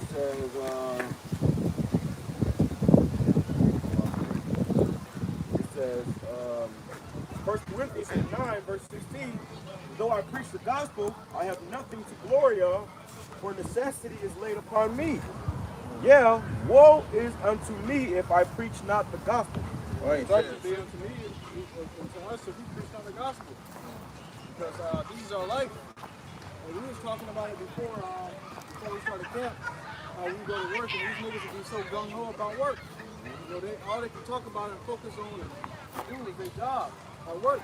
And then we came to the realization like this is what they live for. Right. You know, they was born to do this, to do that shit, man. But we are, hey, Worker ants. yeah. Well, what do we do those men? We ain't on this world, man. So our mind is in a different state. Our mind is in a different level. We thinking about our heavenly things. They're thinking about things in front of them. Oh, I gotta make this check. I'm gonna get this. I'm gonna get this weekend. You know? But we thinking about, okay, what's going on in the world? You know? So we may be average workers. Think about the next We kingdom. may not be the best Right. workers. Think about it. They get in there hitting corners and shit. Well, that's because we already working for YAHAWASHI on track. Yeah. You got to choose one. Where it's going to be. If you're all white, if you're all for YAHAWASHI on track, you can't go. Yeah, you love the one and despise the other, and you hate the things together. Really, Jake, that be like that, them niggas be fucking slaves. They really still that slave mentality. But see, we like, you know, those just trying to escape the plantation. You got niggas that's up there every day, picking that cotton, hitting that cotton, singing and shit while they picking cotton. But we plot on how to escape the fucking slave. The slave plantation, man. We looking for a route out. Right. We picking cotton, we looking around watching, you know, we can get the fuck up out of here. We looking at the goddamn horseman and see how many times we go through this rotation before, Right. before you can hit down this way. Checking out his pattern. Yeah. You know, that's our mindset. That's what we, you know, even when we at work, I be at work and I'm on my breaks, I'm doing videos, man. I see my coworkers able to talk, chilling and eating and shit. Like, I ain't got time to talk. I got work to do, man. But I want to get the fuck out of here. I'm tired of coming in this goddamn job. The hell with this job. I want you devils to be on my motherfucking job. Right. And our kingdom, and that's what's coming. You gonna serve us as we serving these damn devils, they gonna serve us. You got it, but you know, a lot of these niggas got a disorder called Stockholm syndrome, man. Alright? So where they slave masters to the best of their ability. Alright? And you see it in their actions, man. You know, every day they want to go to work. So they want to be I remember when they got my own job, he was dedicated to trying to be employee of the month. This is like the job before my last one. This nigga was dedicated to be employee of the month. Yeah, I'm gonna be employee of the month this month. Nah, it's gonna be this month. It's gonna be this month for sure. You know, he got actually like 2 times. I ain't gonna lie, man. But he wanted to do that shit, man. That was his goal. You know, and my old job, He's a slave master. yeah, my old job, he had this girl, she wanted to be GM so bad. So her whole view was to be GM. Alright? And she was at a fast food, man. Alright? So everything she would do, she would try to please the manager, man. So she would even lie on the employees so it can make her look better. So I was like, damn, man, you know, that's fucked up, bro. But at the end of the day, you know, these motherfuckers gonna get judged for that shit, man. And see, that's how we are towards YAHAWASHI on shot. We do so many videos, we always constantly in the spirit, constantly doing this work. You know, because like Elder Pastor Hart said in his video, we're trying to get cool points or brownie points for YAHAWASHI on shot. Like you try to get brownie points with your boss, you gotta get brownie points for YAHAWASHI on shot. Teacher's pet. We the Lord, hey, we'll be the teachers back for the Lord, man. That's why when we catch niggas doing wickedness, we snitching into the Lord. And when Jake catches doing righteousness, they snitching us to slave master. You know? There you go again, master. It says, verse 17, for if I do this thing willingly, I have a reward. But if against my will, a dispensation of the gospel is committed unto me. So we're doing this thing willingly, we got a reward, man. That means we actually have a passion for this. Meaning you actually want to be out here. You don't have to somebody told you to come out here. Right. You know what you're supposed to be doing. No, we got to check. Like, hey, I woke up this morning early as fuck, ready to come out here, bro. You said we come out here earlier, so I said, hey man, I was up since 6 o'clock. You know, man, like, you know, I can't even go back to sleep. I feel like You you're know? ready for school. Yeah, you know, because we get a thrill out of serving YAHAWASHI, because we have faith in what comes with this, man. We know what comes with this, man. We already know what comes for this, man. See, you got guys that you got to beg, come out to the camp, beg for this video. This might not be for you. See? This might not be for you, man. Guys want to do it less videos. How many videos they got to do? 3 videos? Or I'm going to do 3.5. Come on, man. Don't even fucking do it. Don't even waste your time, bro. Because the Lord already know that you want to do it, and you ain't got to do it to make me feel better. No, it ain't making me feel better no way anyway. But you supposed to do this, man. You know? Yeah. Every man must work out his own salvation. With fear and trembling. So we out here as co-workers in spirit. We ain't out here buddy because we have things in common in the world and we know each other and we just chilling out here reading the Bible. Right. No, man, we out because we co-working and we working for the Lord. Y'all must see no shot.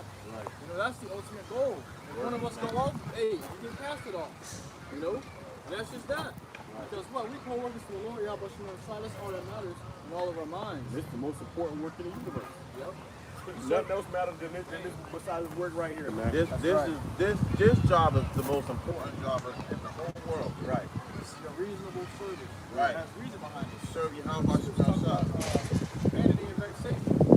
They're boring and vain. But this one has reason behind it, man. You know? It says, what is my reward then? Verily that when I preach the gospel, I may make the gospel of Mashiach without charge, that I abuse not my power in the gospel, for though niggas abusing their power in the gospel, charging you for breakdowns that ain't even right. Selling church, okay? Selling videos, got pay-per-views, videos, a Passover, having Passovers at the strip club. coming to the Passover on a goddamn horse. You know, because you got a position in this truth, you try to abuse that position, man. It ain't about that. They have the fashion walkway. show. Walkway. And all that shit is for them to get reverence, not for the Lord to get reverence. They want to increase themselves, not the Lord. You know? That's just going to grow their pockets and grow their audience and viewing. Like, they're out this world, so the world can receive them. Well, that's what the Passover about. It's glorifying the Lord, how He saved us from Egypt. That's why He even told, He said, for this cause if I raised up Pharaoh, going for my name in all the world, man. Yeah, it wasn't for you niggas to be riding in on horses. Even the Lord Himself, YAHAWASHI, greater than you niggas, came riding into the Passover on a donkey, on an ass. Okay? And that back then, that was something slight, something little, nothing much. Yeah, lowly. There's true this meekness and humbleness. The scriptures say the meek shall inherit the earth. I was suffering to inherit the earth, man. But you niggas coming in on horses to the Passover. Niggas getting wrestling announcers calling their name and shit. I'm not running down. Which all that means is, you know, you exalting yourself, and you're gonna have to be abased. Damn. It says, for though I be free from all men, yet have I made myself servant unto all, that I may gain the more. And, you know, we got to take up positions and come to the positions. We're really still servants, man. The higher you are, the more humble yourself, the more servant you are. Yeah. So the brother needs something, brother down and out, brother needs something, brother needs money, brother. Hey, it's unto you to help the brother out, man. Oh, man, I'm over, I can't, but it ain't about that. You got too many guys that's too fucking caught up on a damn position, man. It ain't about what position you got or how high or low you is in the camp. That shit don't matter, man. Either way, you're gonna be a servant. And the higher you are, the more of a servant you are. More power comes more responsibility. A lot of people are not ready for it. Notice that when certain things play out, but they try to rush their rankings up and end up falling. Right. They talk about that. When you rush your rankings, you're not ready for it. You're not ready for everything. You didn't read the fine print.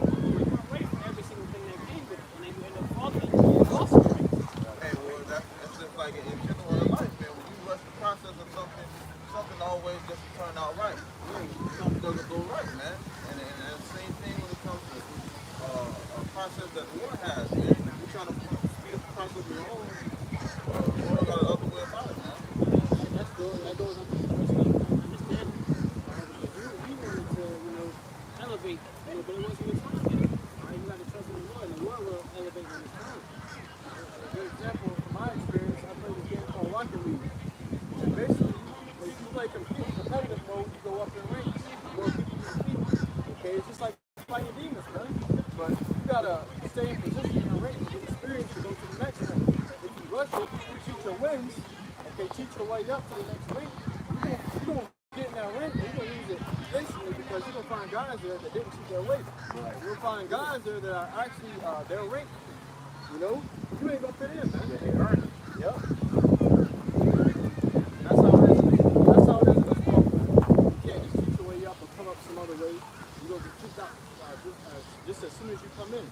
You're talking about trying to come in through the back door, come up some other way. You're gonna be seen like as known as An intruder. yeah, What is this guy doing here? an invader.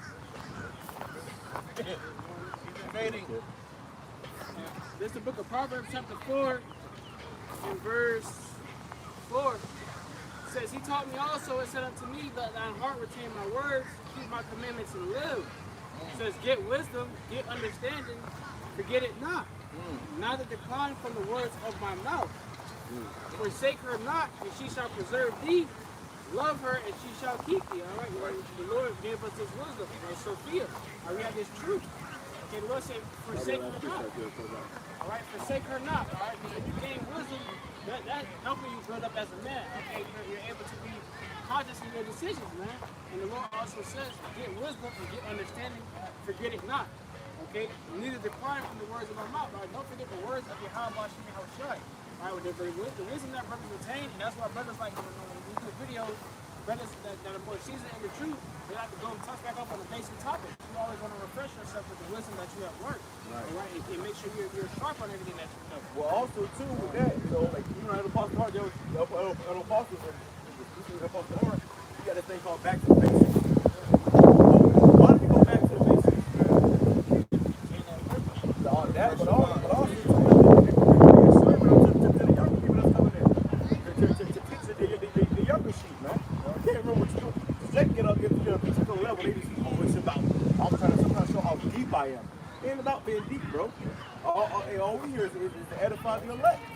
And you got new people coming into this thing every single day that need to be edified on certain topics. That's why I like going to, going into those basic topics all over again, because you got people that need that, man. They ain't gonna understand Daniel chapter 8. They ain't gonna understand, you gotta go back into the basics to refresh them on them basic topics so they can get this understanding and be girded, Yeah, those deep topics are to exhort those that are already in.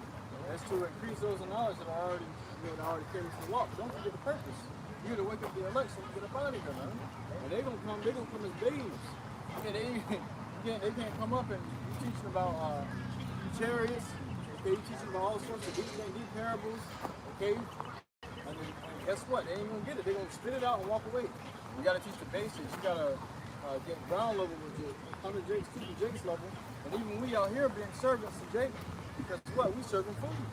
We serving that everlasting food. You ain't gonna never hunger again. That water that you shall never thirst again. Okay? That's why they come up, they ask, they demand of us, and we answer them. We got to. We're servants. And you had it with a brother said, the higher in rank, the more servant you have to be. The more you have to serve it, man. Because then you got younger brothers that need help, man. You gotta help these brothers to make sure they go on the right path so to lead them to salvation, man.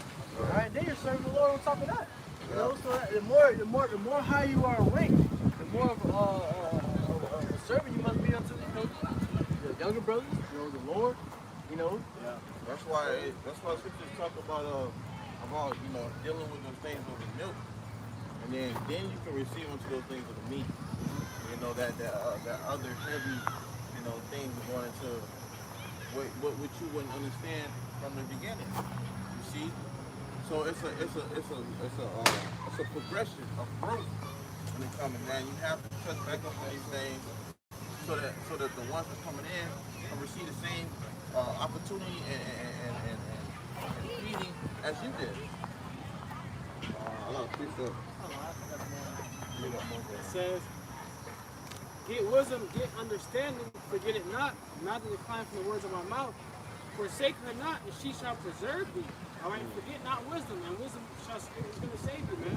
All right, wisdom and knowledge should be the stability at that time. You're going to need wisdom in the times that we're coming into. And it says, forsake her not, she shall preserve thee. Love her, and she shall keep thee. All right, wisdom will keep you. Basically, you got this truth. Tend to the Lord's truth. Tend to Sophia. She won't leave you. She'll protect you in the days that are coming to protect you in Jacob's trouble and lead you and guide you and let you know which ways to go. Ultimately, that's the spirit of how about YAHAWASHI. Us staying diligent and focused, man. Yeah. And then it says, wisdom is the principal thing. All right, now what principle goes into primary or chief? That's the main thing. That's the top priority. It says, therefore, get wisdom. And with all that getting, get understanding. Hey, that's what it says Isaiah 33:6. Wisdom and knowledge shall be stability. To keep you stable, because this is what's going to keep you in the mindset of not to panic, not to freak out, not to worry, not to fear, because you have a state of comfort from YAHAWASHI. That this heavenly knowledge is what's going to keep you stable, man. Okay, from all hell that's going to come upon this place. So those things applying it and keeping it, that's what's going to keep you secure. You know? It says, exalt her, she shall promote thee, and she shall bring thee honor when thou dost embrace her. She shall give to thine head an ornament of grace, a crown of glory shall she put thee. Right, keep that wisdom, keep the faith, that loyalty to Sophia. All right, in the end, and it's true, man.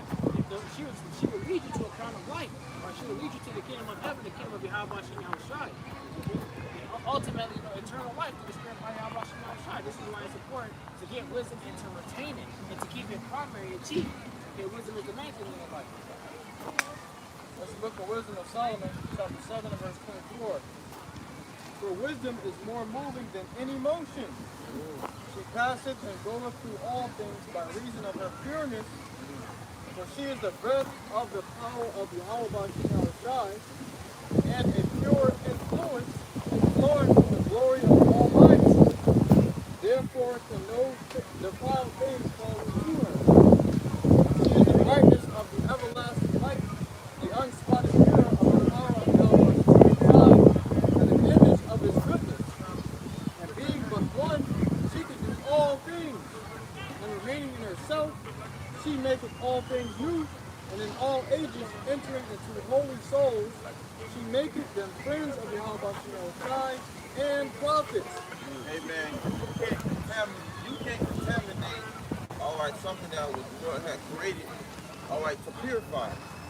You see, that wisdom plays a key part within all things, man.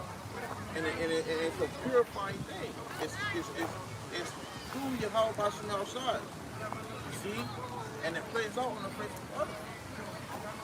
It says, for YAHAWASHI loveth none but him that dwelleth with wisdom. The Lord only loves those that dwell with wisdom. Right? Those that are going to move right, and they're going to be perfect judges. Perfect judges have perfect wisdom. All right? They're studious in wisdom, man. So they know to make the right call. All right? That's all I know.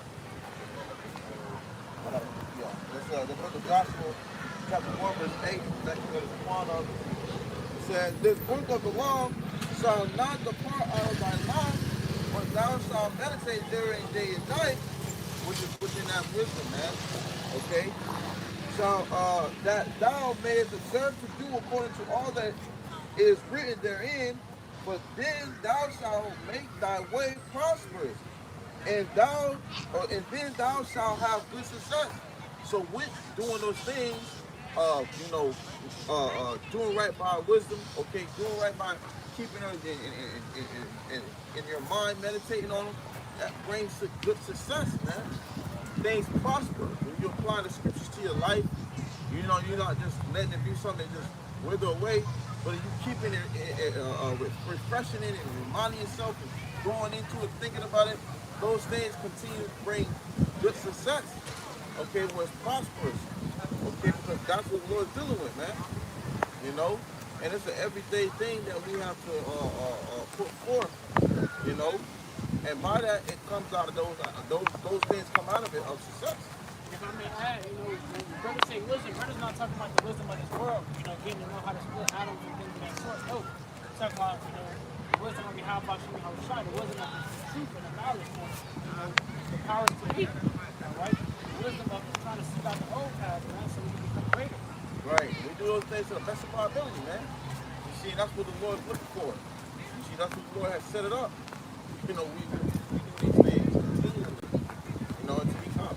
So he said, well, he shall find so doing, okay? Paraphrasing. So we doing this right here as part of those works.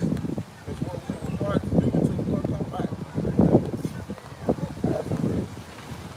This is Ecclesiasticus, or the book of Sirach, to the 3 verse 18. The greater thou art, the more humble thyself. And so the greater you are, hey, the more you gotta make yourself become. You gotta be a servant to the younger brothers, man. You know, the more you increase your rank, hey, even as being like a king, you gotta be meek, man. Because there's a trap set up. The higher you get, the more traps are laid out for you. The trap of pride. When a man gets prideful, it's safe. A man's heart departed from the Lord, when pride comes in, man. That's when a man begins to depart from the Lord. It's when pride sets in.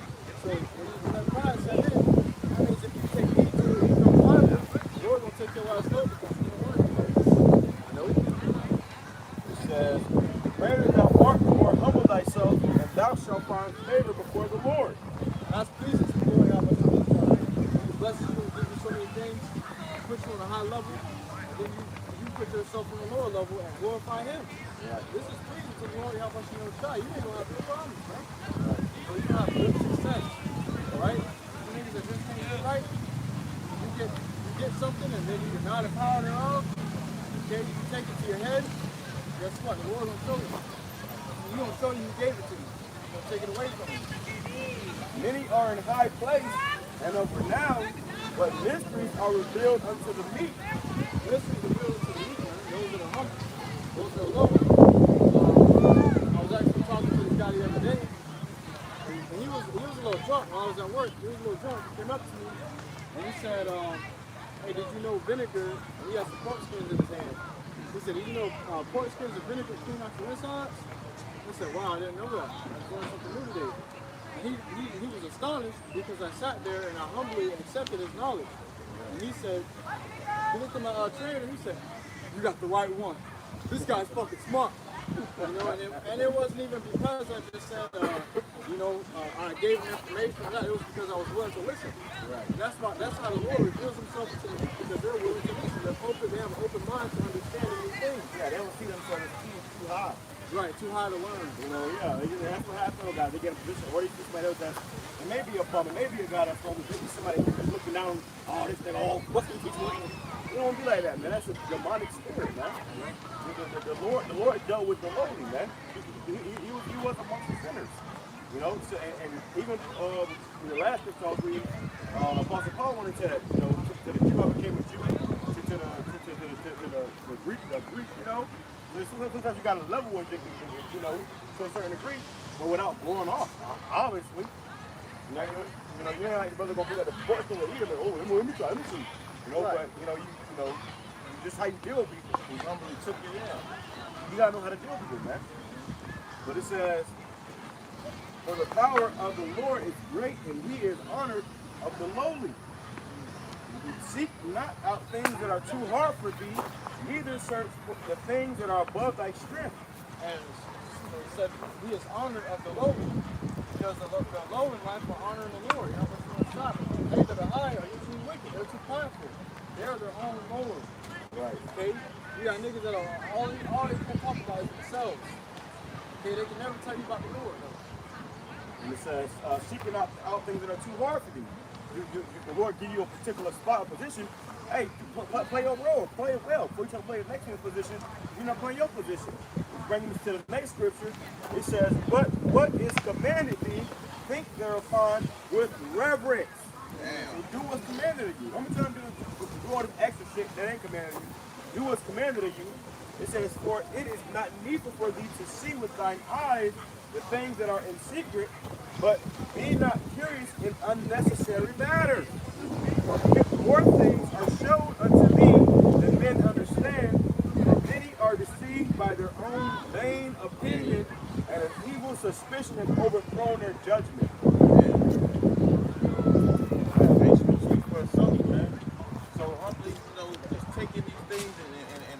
to be questioned in that.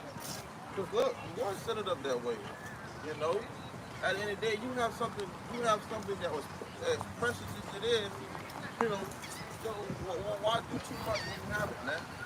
You know, don't do too much. Do what was given. You know, and everything shall go according to as we set it up. And niggas began to do stuff like that. They trying to put aside themselves. They begin to question that they is this being run right? Is this, what do you think about this being run this way?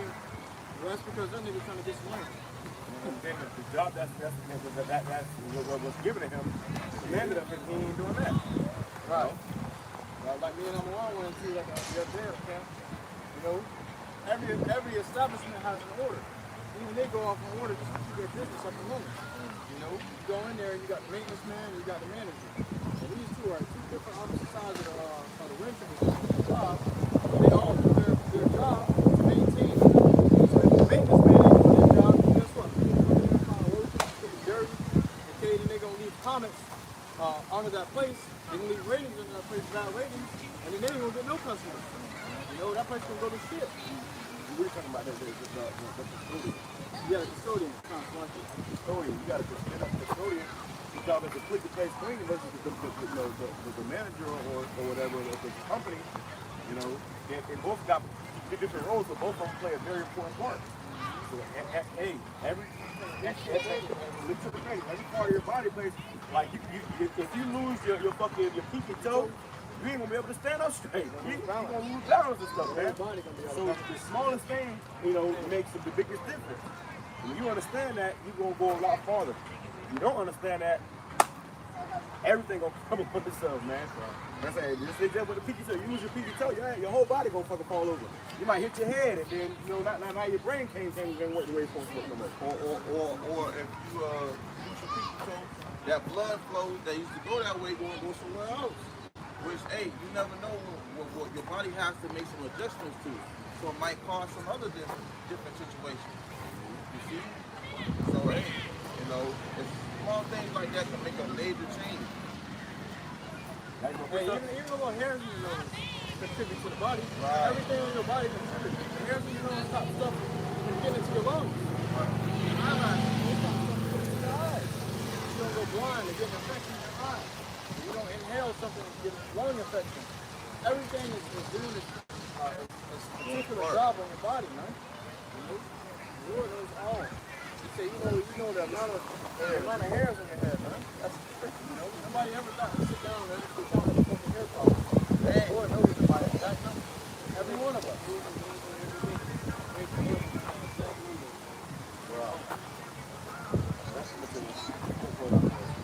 All right. Oh, you got it. With that, we're the brothers and pops of Babylon camp. We'd like to give our glory, honor, and praises to YAHAWAH, SIMEON, SHAMAIWAN, SIMEON. again, double honors to the elders and apostles, great best Lord, with teaching the love, peace and citation, the hope of us, God the Father. Next time,